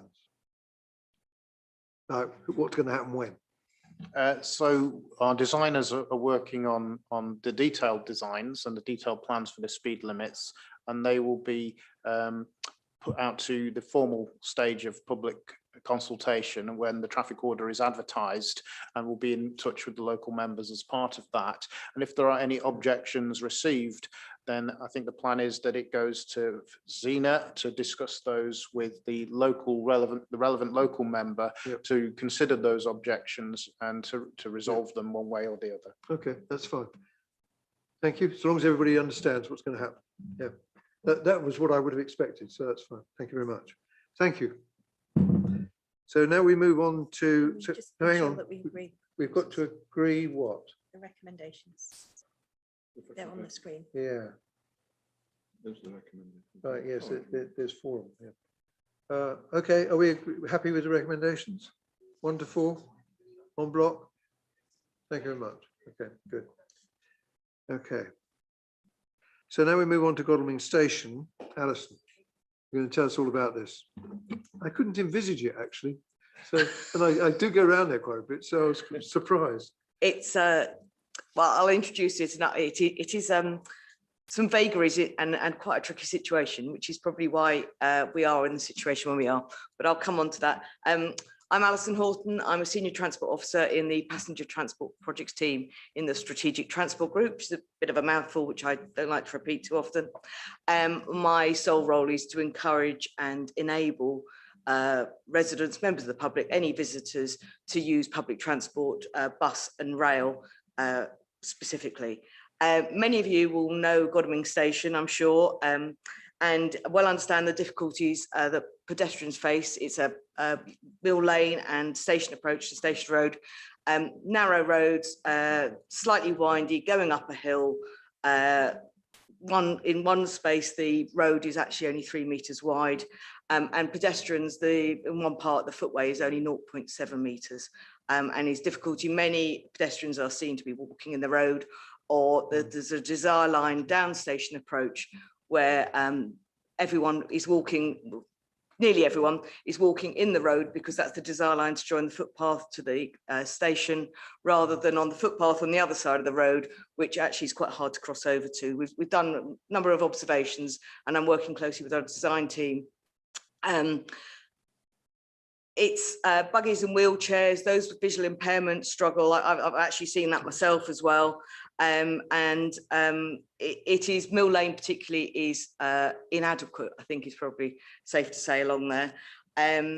We have been successful in applying to the South Western Railway Customer and Communities Improvement Fund, and were granted 175,000 to integrate with the station forecourt for pedestrians. It covers under many of our strategies, particularly the inclusive transport strategy, providing access to all to public transport, and the new rail strategy for Surrey, which is access for all to the rail stations and to the railways. So we have a duty of care to try and see what we can do to improve what is there currently, which is inadequate, as I've mentioned, and substandard. We're proposing widening the footway to be 2 meters. So there's a footway around the station, up Mill Lane and down station approach, which will be 2 meters along, and provide informal crossing points, and also slightly try and formalise where you've got the two-way traffic and where you're getting dropping off points and you've got taxis. I think there's nearly everything you can throw at it we have to consider, to be honest. To accommodate our thoughts at this stage, we are proposing that some of Mill Lane and some of Station Approach B go one way from two way. There are considerations to be taken into account. Those of you know the area, there's Mint Street and the Mint, which is a very narrow point. There's also a weight restriction, which we're undertaking a low calculation because it's understood that there's have been strengthening work. So we're just checking on that. So nothing is finalised at this stage by any stretch of imagination. But I'm seeking your support to go forward with this proposal for pedestrian accessibility improvements, your support to go out to consultations so the local stakeholders, those that know the area, those that live and work in the area, also the users of the station, who is slightly harder to capture because they're the ones who are walking down. Particularly, I've been there at leaving time from Godalming College, and there were hordes of students walking in the road, and there's cars in two-way direction. It's a tricky one, understandably. We're also currently this week undertaking a traffic count and directional traffic survey and a pedestrian survey to understand where people are coming from, which type of vehicles are using in which direction and how long they're staying, which will take account for those who are parking at the station as well. I've spoken to the local divisional members and the local highway, and also informed our cabinet member of this, who, as you will know, his division borders onto Waverley and Shalford, so some of the residents of that division may use Godalming Station. Any TRO that is needed after we've looked at the design, we've got the feedback, we've reconsidered the design, we've discussed with the local divisional members, any TRO should we are asking to be approved by the appropriate delegated authority. It sounds like a simple scheme, and it is at its heart. It's one road that we're just trying to change and amend. It's just got quite a lot of vagaries that we need to take into consideration, and we need to understand how people are using that road. Many of us have been there, but essentially we've tried to provide greater pedestrian accessibility and a safe access to and from the station. And I appreciate your consideration of this report. Yeah. Is there any reason to say no? Yes, come on. I did just want to make a brief comment. I just, I'm sure Adrian remembers sitting down over many years with us and John Hilda, trying to find it. We could never find the money. So I'm so delighted we've got the money to do this. It's been absolutely needed for ages. Two semi-amusing comments. One is that, can you make sure that this money does go to Godalming Station and not Godstone Station, which seems to have crept into paragraph 3.2. So just a part. And as for the Godalming students, I think no. As for the Godalming college students, I think swarming rather than walking is a more apt description of what happens at that time in the afternoon. So. I don't think we can do that second one. First one, sure. Paul. Thank you, Chair. I mean, obviously, I'm ecstatic about this. Penny is actually the divisional member. It is in my borough ward though, and up until the pandemic, I used to use the station all the time myself, and it's lethal, frankly, going down there. It is you follow the crowd through because you hope that that's going to stop. Cars will notice the crowd that are following that desire line, as you absolutely pointed out. The two elements I just want to make sure we do factor in when it comes to stakeholder engagement. Could you make sure you speak to the licensing team at Waverley Borough Council, because there is a significant and used taxi rank that needs to be fit better into what we're doing. It's not ideal where it is at the moment. It doesn't work particularly well, lots of issues. Should also mention that I'm going to say swarms as well, because it's swarms of Godalming College kids who get off at certain points of time. They do take all the taxis. So the maintenance of the taxi rank is, I mean, I wish when I was a student, I could have afforded a taxi every other day or every day up Holloway Hill, but they do, and Brighton Road. So we need to make sure the taxi rank is factored into it, and the taxi drivers particularly. And if you can have a chat with the Waverley licensing team, they've got some ideas about how we might do that. Otherwise, though, I cannot do anything other than just, this is fantastic, and it's long overdue, and that we found money for it somewhere is amazing. So thank you for all the hard work on this. Penny? Thank you very much. As well as Godalming College students and commuters from Godalming and other places, Godalming is home to the Meath, and those residents walk or are walked into town, and they get caught up in these narrow roads and traffic, and this will be much safer and better for them too. That's good. That's good. Yes. Thank you very much. You're happy with all of that? Thank you. Yes, I've made note of all those comments. Apologies on the reports and getting Godstone.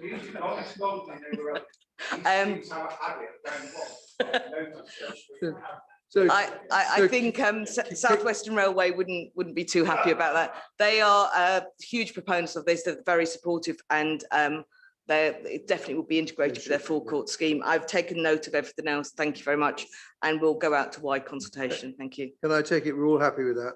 Yeah. Thank you very much. Okay, thank you very much, Alison. So then we move on to the moving footpaths around. Catherine. Thank you very much, Chair. So the first case that I'm going to talk about is in Newhurst, and it's Footpath 70. This is, obviously you will have read the report, so I'm just going to briefly summarise it. Section 119 of the Highways Act enables the County Council to make a public path diversion order if it appears to the council that in the interests of the landowner, the lessee, or the occupier of the land crossed by the way, or of the public, it is expedient that the line of the path should be diverted. So this report seeks a decision on whether or not to make a legal order to divert Footpath 70 Newhurst as shown in the annex. The applicant has applied to divert Footpath 70 to provide privacy and security to her property.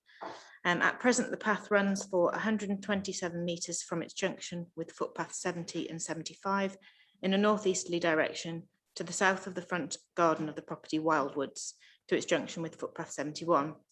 The proposed new route takes the path in an easterly direction for 119 metres to where it joins Footpath 71, 68 metres south of the present junction.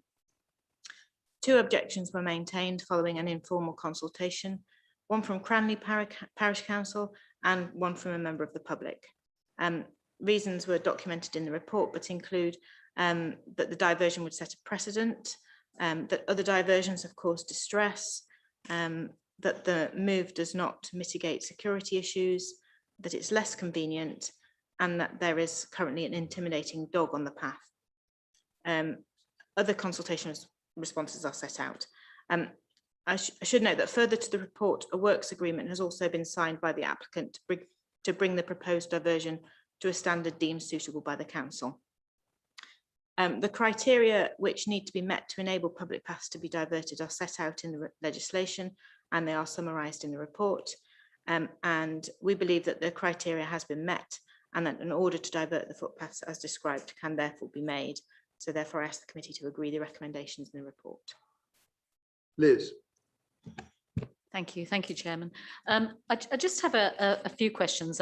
Obviously, Cranley Parish Council have objected to the moving of the footpath 70, as laid out in the report on page 55.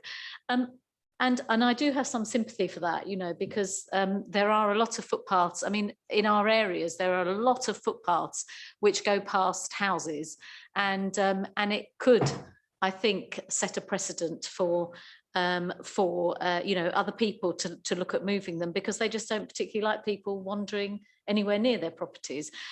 I would appreciate, just as a way of explanation, what evidence an applicant has to provide by way of the distress and challenge that you know, that they have experienced in order to progress this application.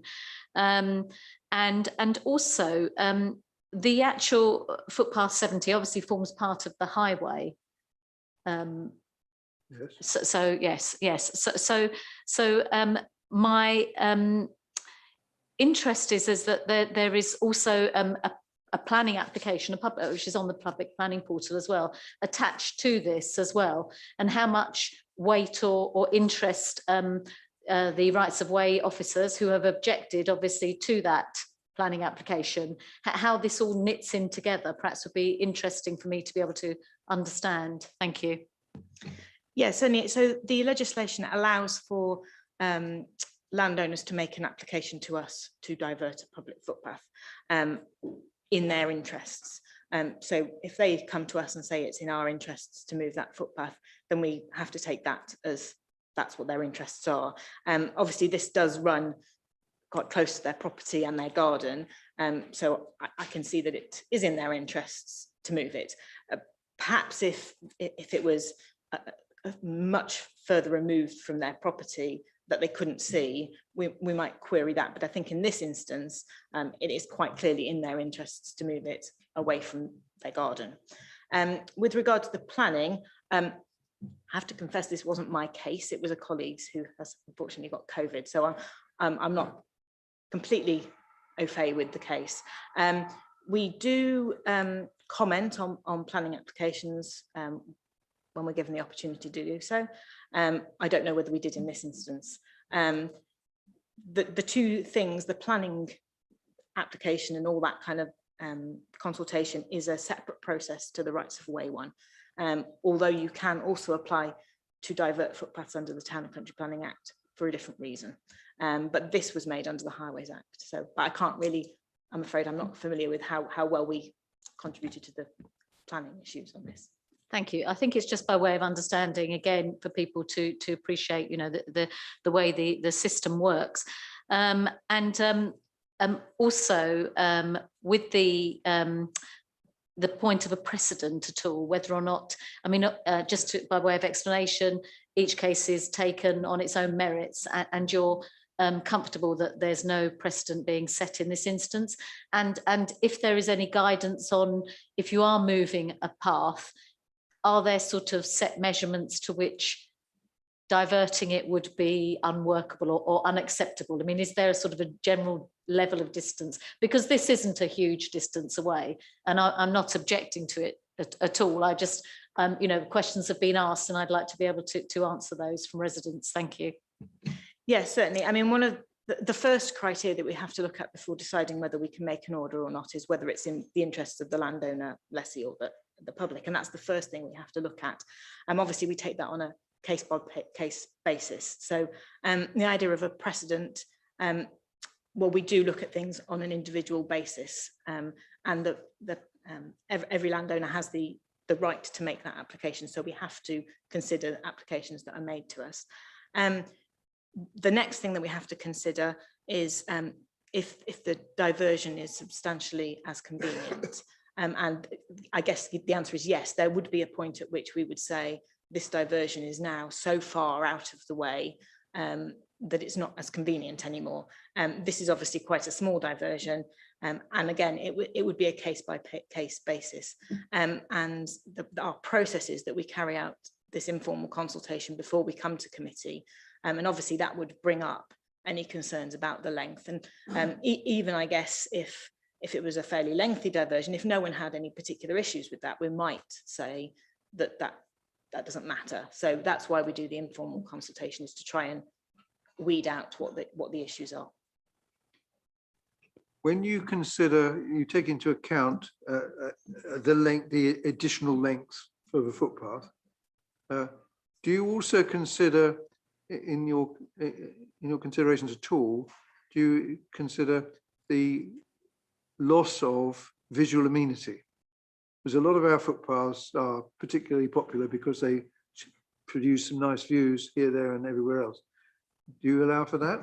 Yeah, that is one of the things we would consider. Okay. I think that's referred to in the next case that I'm going to talk to you about. Yes, but that's a general thing, not just but that case. We do.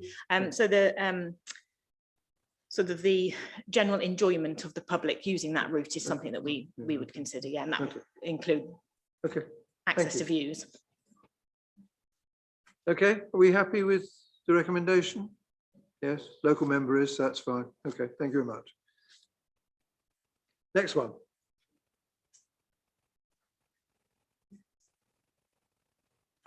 This is Paul's, I guess. Yes, just beyond my boundary. Yeah. It's not far off my boundary, actually. This one. Yeah. Okay, so this one is a similar application made by the landowner in his interests. So it seeks a decision on whether to make a legal order to divert footpaths 599 and 600 in Whitley and extinguish part of footpath 601 in Whitley, as shown on the plan. The applicant has applied to divert the footpaths to provide privacy and security for the new property he's building on the site of former derelict farm buildings. So the proposed new route takes the paths further to the east. The diversion of footpath 599 would result in a path 98 metres longer, and that of footpath 600 is 79 metres longer. And then it would leave a short section of footpath 601 as a dead end, serving no purpose to the public. So the application includes the extinguishment of that short section.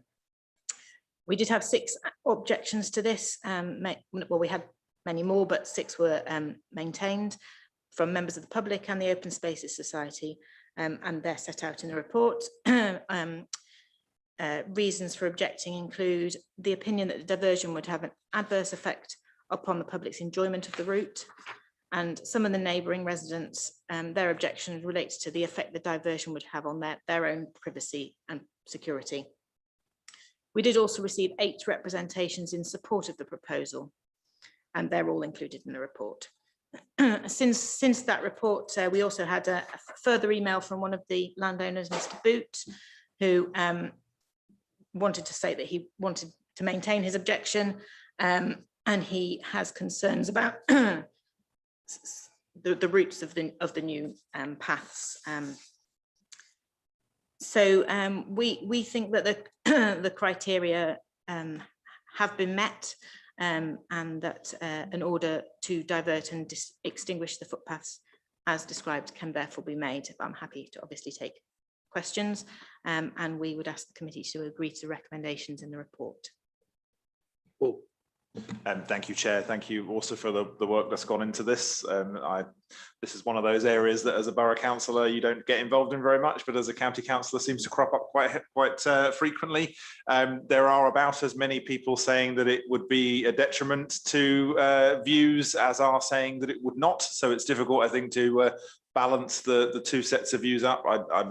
I'm aware of the paths in question. My personal view is that it wouldn't hugely be a detriment. The security and privacy screening issues that a few have raised, you've dealt with in the report. My main question was about the process by which these are made, these orders are made going forward, because this is the first one of these I've had in my division since being elected as a county councillor. So my understanding is if we were to agree this effectively draft order, the objections that anybody has raised are sent to the Secretary of State for assessment in some way. Is that correct? So if I can explain, if you agree to the proposal, then what we will do is we will make a legal order. Yeah. That will be advertised on site in the local press and on our website. If we were then to receive any objections at that point, then we can't go to the next stage, which is confirming the order. And then, yes, we have to submit everything to the Secretary of State for their determination. Right. So if there are any further objections at this point upon advertising of the order, then there is a further stage of consultation which could go, in which case I am happy to support officers' recommendations as stated, Chair. Just a bit more clarification there.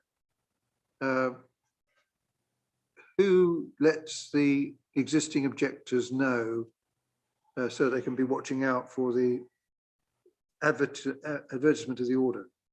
So we will do all of that. So every objector gets. Yeah, we will. Yeah. So what we will do is we will send. Excuse me. We will send to everyone that's been involved the outcome that we decide today, and then we would then. Thank you for asking that, Chair. I made the assumption that it worked like planning objections at borough level, and thank you for confirming that it does. Okay, Liz, you wanted to raise something. Yeah, I just wanted to ask a general question actually on the cost and the cost of moving the footpath and all the administration that Surrey would have to do. So are all those costs covered in a fee for the landowner, and then everything else they have to pay for as well? So when it's a landowner making the application, yes, they have a fee that they have to pay for. That covers the cost of everything up to the point at which we have to submit it to the Secretary of State. At that point, we then have to bear the costs. So if that's the same as planning. Yeah. That's why we sort of do the informal consultation. We want to try and resolve any issues if we can prior to making the order. Yeah, Catherine. I'm not completely convinced you fully answered Paul's question, because one of the costs was who actually pays for all of the work to be done, and what I mean, I've got massive problems in my division, I know, about maintenance of footpaths. And, you know, there's some areas where it's not owned by anyone, and then it gets even more complicated, and it's really hurting my head at the moment. You know, so I just want to understand, because this is very clearly in the landowner's benefit. There are clearly people who are disadvantaged by doing this. It sounds like it costs the county council money to say yes. So I'm currently struggling a little bit with saying yes. So I need you to persuade me. Okay, so there is a cost to making the application, which is borne by the applicant, and that covers all of our officer time up to the point of making the order. They have also entered into a works agreement to ensure that the path is instated in the way that we would want it to be, and it's I think going to be 4 meters wide with a surfaced, as in yeah, not tarmac, obviously, an appropriate surface, and so that cost of all of that is borne by the applicant. So at the point at which we make the order, if there are then objections and we have to send things off to the Secretary of State, that's when we then have to bear the costs of the officer time preparing the documents to send off to the Secretary of State. Catherine, yeah. So given a number of these objectors are clearly going to continue to object, and I think, you know, in some cases on fairly good grounds, it seems like we are, if we go down the route you are proposing, we are accepting that the county council will carry that cost. Is that a fair statement? Yes, that's correct. Yes, Joe.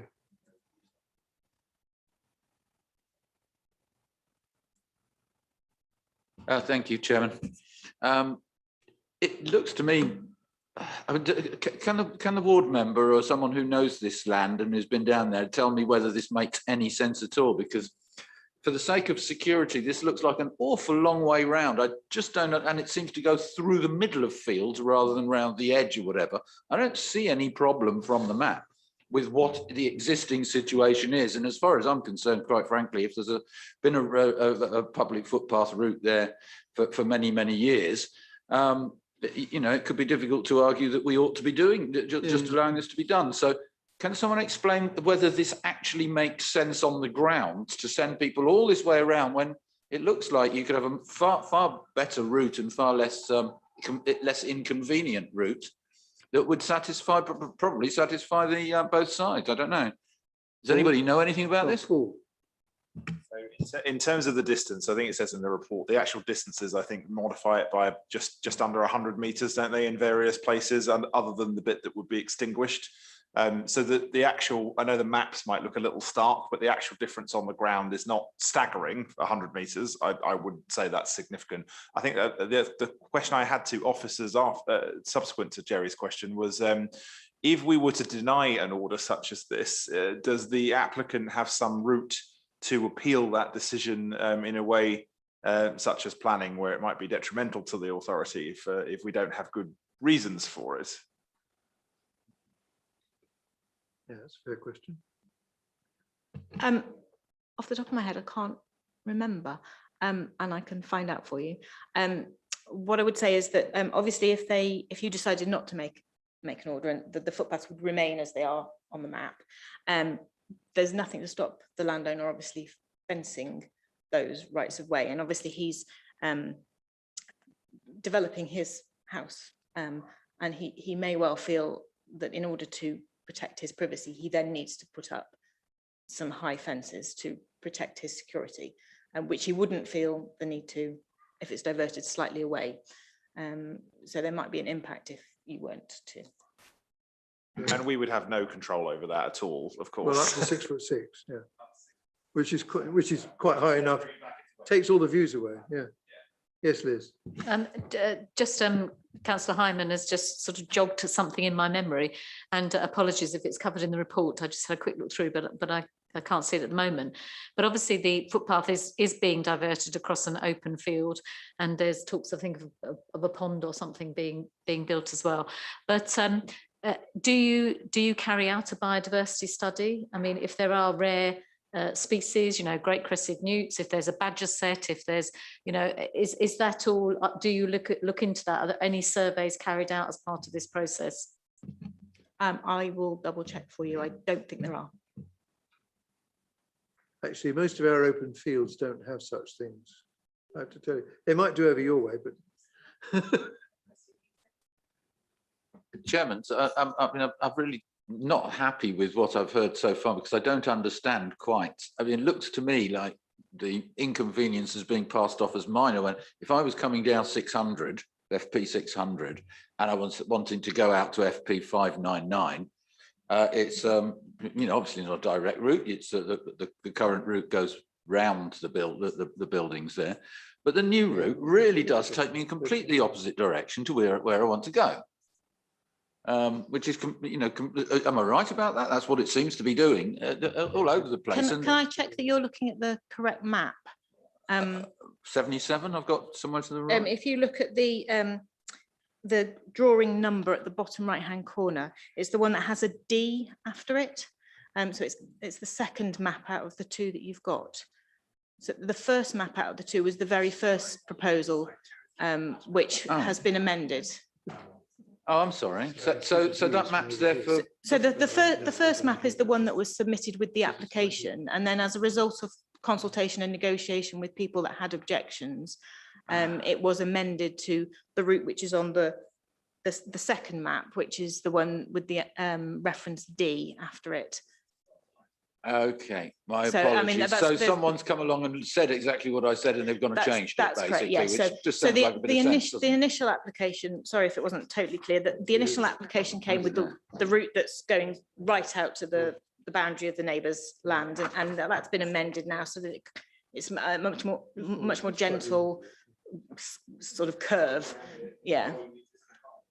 Yes, it's parallel to the existing path. And this has been done since the objections, or are there still objections after this? After this one, yeah. So the initial application with that first map, with the path going right out to the boundary, had quite a number of objections, and the officer that was doing the work, in discussion with the landowner and those objectors, then negotiated a number of different routes, and the second map that you have is the one that they managed to get rid of as many objections as possible, but there are still objections even to this final route. Thank you. My apologies, Chairman. I had misunderstood that. Sorry. And just to flag, Annex C is the works agreement, which I think is the sort of point that Councillor Powell was referring to. For reference, and I think that just for my own clarity, that the element that will generate non-refundable costs to the county is because there are still existing objections after most of them have been dealt with, and so there will likely be paperwork that you have to file with the Secretary of State, and that's the cost that won't be recouped. That's correct. I mean, if when we make an order there are no objections, then we can confirm the order and we don't have any costs. And I apologise, Chair, because it's the first one of these I've had to deal with, and I just want to know for information, because we have a similar issue with planning applications at borough level where we aren't able to, by law, recoup most of the costs that we end up incurring. I'm assuming here, what sort of costs are we talking about for when you have to file that kind of work? Apologies, your microphone. Sorry, it's administrative costs. So it's basically the cost of our time. So I'm going to pretty boldly state that that's beyond our ability to deal with, even if we would love to be able to do so. Just like with planning fees and charges, I still don't have any particular objection to this as a divisional member, and I imagine there will still be existing representations, and they will have to be dealt with through the proper process, and will be by the Secretary of State. Probably either side, either way, I would think. Kevin. Thank you. It's just a very minor point, and apologies if it was covered because I quickly had to go out about our other meeting that we were supposed to be having. Whitley Parish Council, I couldn't see within the documents their views. If I've missed it, my apologies. I've scooted through it and I just can't see it. No. That was one thing I asked them. Yeah. Nobody really knows. Whitley Parish Council meetings that I go to, which is nearly all of them, they felt that was out in the countryside, from nearly everybody in the meeting. So that's why they didn't have a view. I just hate it when they say nothing rather than say, a comment at least understand. So no objection could mean actually they haven't read it or looked at it, but it's neither here or there. If that's what they've said, my question's answered. Pretty well. Catherine? So I am still concerned about the fact that this is routing through the middle of a field, and I am still concerned about the biodiversity impact that this will potentially make. And although I, don't, looking at this revised map and the revised route, obviously it's not a significant impact on the distance. I am concerned about biodiversity and would like to better understand how the process takes that into account. I mean, the county council's stated objective is to increase biodiversity, and moving a path through the middle of a field potentially is doing exactly the opposite to that. So I would like to understand that before I'm able to make a decision. I mean, obviously my vote won't swing it one way or the other, but I would personally like to understand that going forward, please. Sorry, can I have your name and then I can. Okay. Chair, if I may, I think if there are if there are biodiversity reports that are undertaken for public rights of way changes in future, I think I would be certainly keen on seeing it, and I'm sure others would be as well. Yeah, for significant reroutings, yeah. That's an input to your department. Steve? So it's just a quick point I was going to make earlier, I forgot. And on consultation, I did notice that the first report we had very helpfully said who had been consulted and what their response had or hadn't been. This one says virtually nothing. It just says they've been consulted. So I just wonder if we could follow that form of precedent for all of these reports. I think it would be much more helpful. Okay. Also input to your department. Thank you very much. Okay, so now we have to decide. Are we going to support the recommendations or not? Those in favour? May I just ask, Chair, is it possible to is it actually possible to defer these sorts of applications pending information such as biodiversity information? Because I would also be slightly reluctant to say yes now without having seen that information. I don't believe there is an issue with this particular area, but I don't know whether we do any of that and could make the decision based upon having that information and defer instead. But I mean, I'll ask officers. Either we can or we can't. I've never had that question asked me. Nikki, I don't know, I'm afraid. Yeah, I mean, we could defer a decision, but I do believe that the officers have followed the process that they are supposed to follow with regard to this. I don't know the biodiversity implications, but and I guess it would depend on what the actual field was actually used for, and certainly it's the landowner's property that he's diverting it across. So actually having a footpath across it would mean that actually that would reduce him working that field, which actually might therefore then increase biodiversity. Also kind of moving with respect, that's all hypothetical on either way. Absolutely, yeah, because I really don't know, but yes. Can I just say, Chairman, on the previous application, when we were agreeing the diversion in the Ewhurst one, it is going past existing buildings. There's been a lot of work taking place in that, which has been subject to planning applications, which has been subject to biodiversity studies. So I was quite happy within my agreement previously that had been covered off, albeit by another process. Whereas this one, I cannot be able to support it without knowing that somebody has at least taken something into account, because I'm not aware if there is a badger set or something. I have been to the site, so I can say that I didn't notice a badger set. It's open land, actually. Yeah, it is open. It's very open land on a side of a hill. Okay, subject to being desperately unpopular, I imagine, with officers, I would like to request a deferral to the next session so that we can have the information. It's highways matter. Will there be another meeting? Yeah, will we ever see these applications? Is a public right of way highways matter? Absolutely, it is. Yeah. It's a highway. So we're going to lose. So just to be clear, I'm in the position right now that if I motion for a deferral on this, we won't get it back because it's not going to be part of this committee's province. Rights of way will be staying with the local committee. Right. In which case, then I'm certainly happy to defer. We'll have to check that when it comes to council, won't we? Catherine. So can I make an alternative proposal, Paul, to try to bail you out of a difficult situation, that we could approve, but subject to confirmation that there is no biodiversity impact, which I think would be easier. Yep. Is that okay, Catherine? The alternative would be that I have email a colleague now to see what his opinion is, and we could wait until the end of the meeting until I get a response back from him. That's going to be very quick. Can I just say then, I think so. Catherine's proposal actually covers that eventuality too. So I'm as the divisional member happy to propose that we approve the recommendations subject to the receipt of confirmation regarding some of the biodiversity questions that we've had. No, I agree with that. Whenever we get that. Because I have some degree of local knowledge. I agree with that. My boundary is very close to it, actually. When we saw the map, it's very close. So just to be clear, we are approving the recommendations on the basis that there are no biodiversity impacts. Yeah. Indeed. Can I make a further request for any other, as we are still dealing with these matters going forward, that if they are going through open fields or anywhere like that, I would be first off interested as to whether the assessment of these public rights of way includes a biodiversity assessment and a habitats assessment. And if there are such information, it should be submitted alongside the reports going forward. So we are bound by what the Highways Act asks us to look at, which is whether it's in the interest of the landowner, the tenant, or the public. And then we have to consider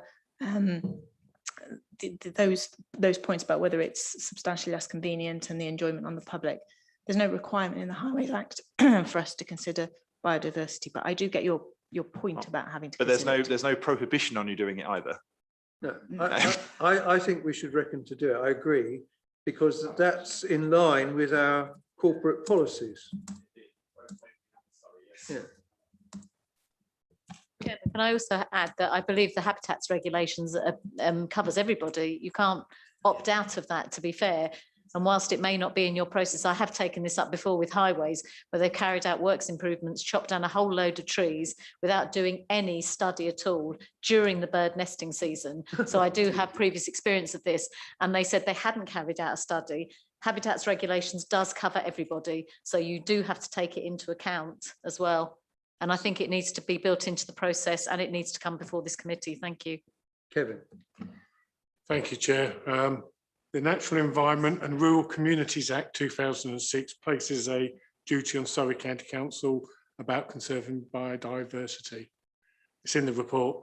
So irrespective, we have that duty. We've recorded it in the report. So I think we've properly exercised that by saying subject to it not actually being contradictory to that. Thank you, Chair. Okay.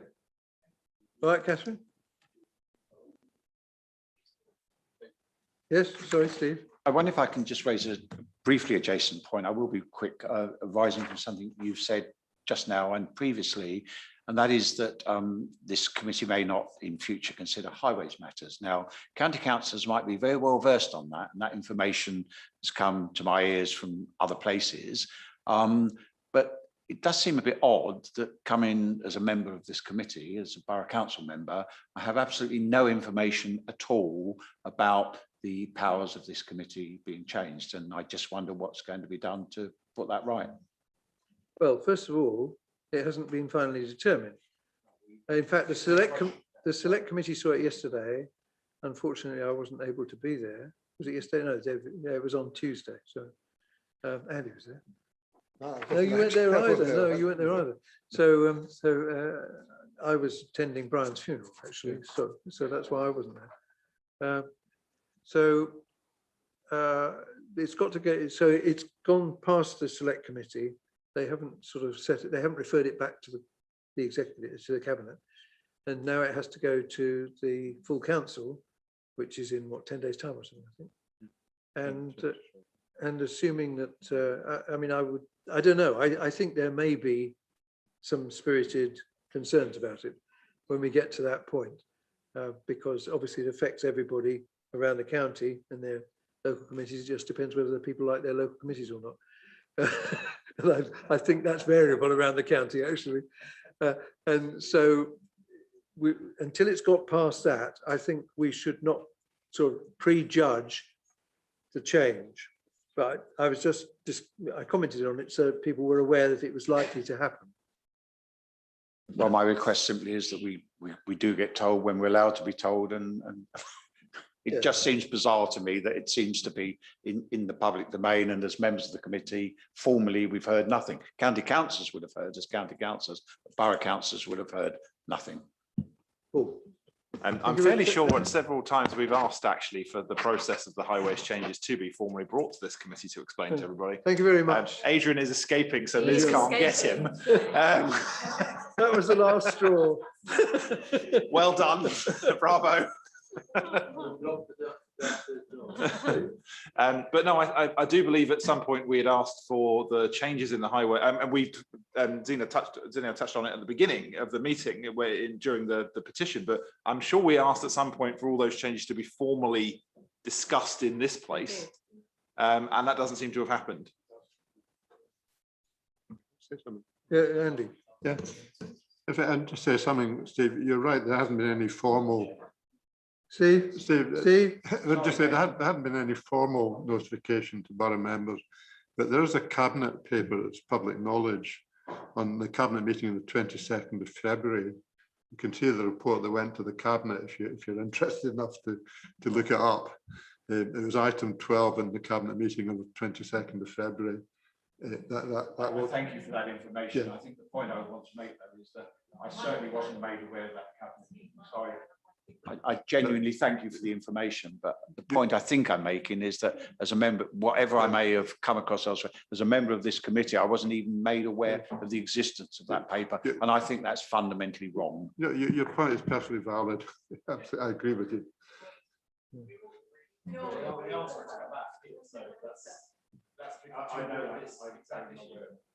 Yeah. Mr. Chairman, do you mind if I ask, is there some way that we can, if we go home and read that over the weekend and we think we need to try and influence this? I think I've just heard words to the effect that it's pointless or we can't influence this or whatever. Is that the case? I mean, are there things that we can do, and should we perhaps as a group, whether we have a Zoom meeting early next week or whenever before the meeting happens? There would be a decision-making meeting. That well, no, an informal meeting of this meeting. We can have an informal meeting on Zoom, I would have thought. We discussed this, like Paul and Andy and I, so we made it cross-party. So, it was quite deliberate. And what we were discussing was, is there any direction to go in? And that's within the powers, if you will, of all the political groups at the county council, because that's the way things work at the county council. And so each of us can raise it with our own political group. I've already raised it with mine, and I'm sure you have too. So that's the only way that any significant change can occur. There was the opportunity for the potential opportunity for the select committee to decide that it ought to be referred back for whatever reasons. They appear not to have taken that, and so that's only a referral back, and quite often stuff comes back from the cabinet not significantly different from how it was in the first place. But then the decision is with the county council, because they have to ratify or not ratify the decisions made by the cabinet. Every meeting they do that. They go through the cabinet reports. Yes, Liz. Is it possible, Chairman, for this committee just to express its disappointment in the decision-making process, to be minuted within our minutes, that we weren't consulted, and the disappointment also with the what will now be a lack of any kind of scrutiny, albeit we have limited scrutiny, but a lack of any kind of scrutiny of ongoing highways, which is a huge issue to our residents. I mean, literally, it's one of the biggest things that that we probably deal with on behalf of Surrey with our residents, and I think it's to not have any local member involvement in that with Waverley as well. It is a retrogressive step on the highway side of things. Well, it would be of local scrutiny. There's the opportunity for overall scrutiny, so we should specify local scrutiny if we want to do that. Now, is that within the powers of this committee to make those observations? I don't see why not. Well, the situation is that this is a decision that is being made by Surrey County Council, and half of this committee are Surrey County councillors. So I would suggest that those Surrey County councillors make their views known when this comes to council. Or before, preferably. This local committee, I guess the Surrey County councillors could urge their chair of the local committee to raise that on their behalf and say this comes from the from the local committee as a body. But yeah, it really is a Surrey County Council decision. I would urge the chairman to carry forward the voice of the whole committee, because otherwise the Waverley members are voiceless in this process. Disenfranchised, sorry, I'm sorry. I just feel quite strongly about this. These committees were set up with the whole purpose of allowing for that local scrutiny, the involvement of our partners in the boroughs and so on. And there may be reasons that county councillors have to say it's past its time, but not to have even had the courtesy of borough members having any input and the chance to put that in is just not acceptable, in my view. We had an identical discussion about some other topic a few months ago. With exactly the same thoughts, you know, but my reasoning is that I remember how it was before the local committees, and it was awful. And Steve was an officer at the time. And the relationship between the county council and the borough council was, and it was the same in the other 10, it was awful. And the local committees were created largely to try and overcome that disrelationship. And it took 3 or 4 years before everybody was comfortable, and really 5 or 6 before it really worked well. And since then, not in all of them, some of them are still not working properly, as I understand it. But certainly the majority now work pretty well as a combination. So I think it's a great sadness. And I've indicated that to the leader of my group. But will you be putting that forward as the chairman of this committee, I please? can do that. Now Thank you asked me very to. much. I presume that apart from Kevin, who probably should declare an interest. Exactly. Yeah. Andy. If I could just add something else, if I may.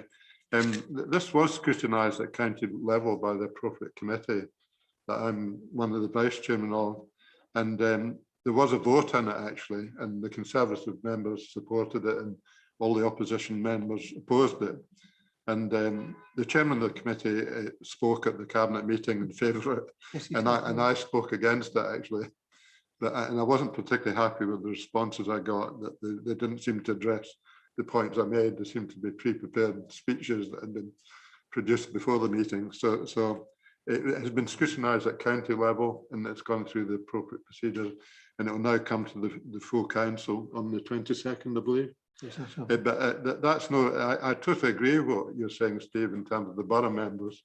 Borough members in this committee. In fact, the chairman and vice chairman of these committees weren't consulted either.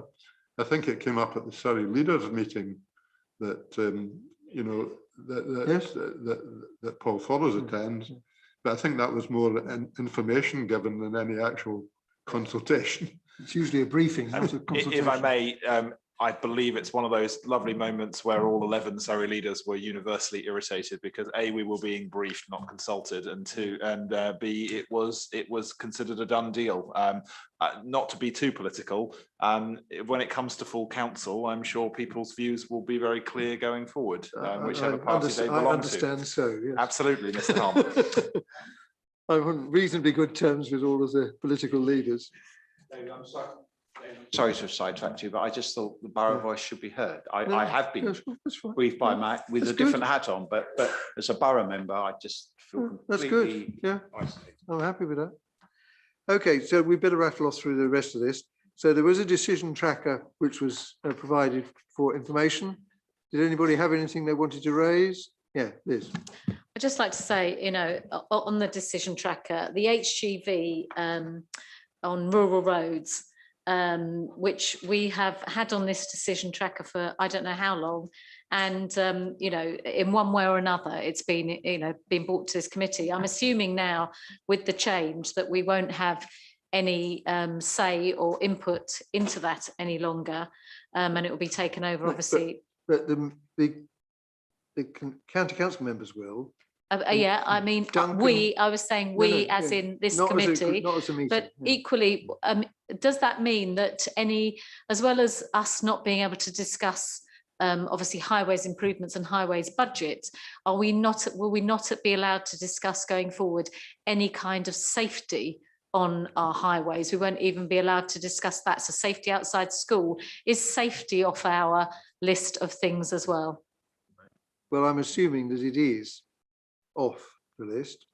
Duncan will report to us. That's why I asked him the question about what happens, specifically for that reason. Yes, Paul. Well, I can imagine I won't be the only one putting in members' questions every single time to deal with highways matters that we used to do as a matter of course. Yep. And picking up on one on the decision tracker, timeline structure for 20-mile-an-hour zones in Waverley and how to progress this. This was effectively some kind of process or instructions as to how certainly non-county members particularly would engage with the process for getting a zone up, because there seems to be lots of different ways that people do it, petitions and speed watch and so on and all the rest of it. I assume now that's completely out of our remit because it's a matter outside of the jurisdiction of this committee. But there's going to be members' questions on all of these things. I'm sure. Yeah. Quite rightly too. And maybe informal questions thrown in at the beginning as well, who knows? Yeah. And you've seen the forward programme. Did anybody want to raise anything on that? Well, we'll have to wait and see what we've got, won't we? Just, I think most of the things on there are no longer under we'll see. our remit. Well, and in fact, that's how it was before there were local committees. It was all about highways that was breaking down. Well, there were other things as well, as Steve will recall, but highways was... Oh, well, there was a mishmash of that. Well, in a sense, that's true. There's two sorts now. There's joint committees and these ones. Anyway, so we have a date for the next meeting. Interestingly, it's the day after Independence Day. No, that's not quite right. I've misread that. I haven't got my right. I've got the wrong glasses. So, yeah, no, it's a couple of days afterwards. But we shall see. Anyway, thank you all for your attendance and patience with one another and with me. See you next time. Well, maybe. Maybe. Thank you. Thank you, Nikki.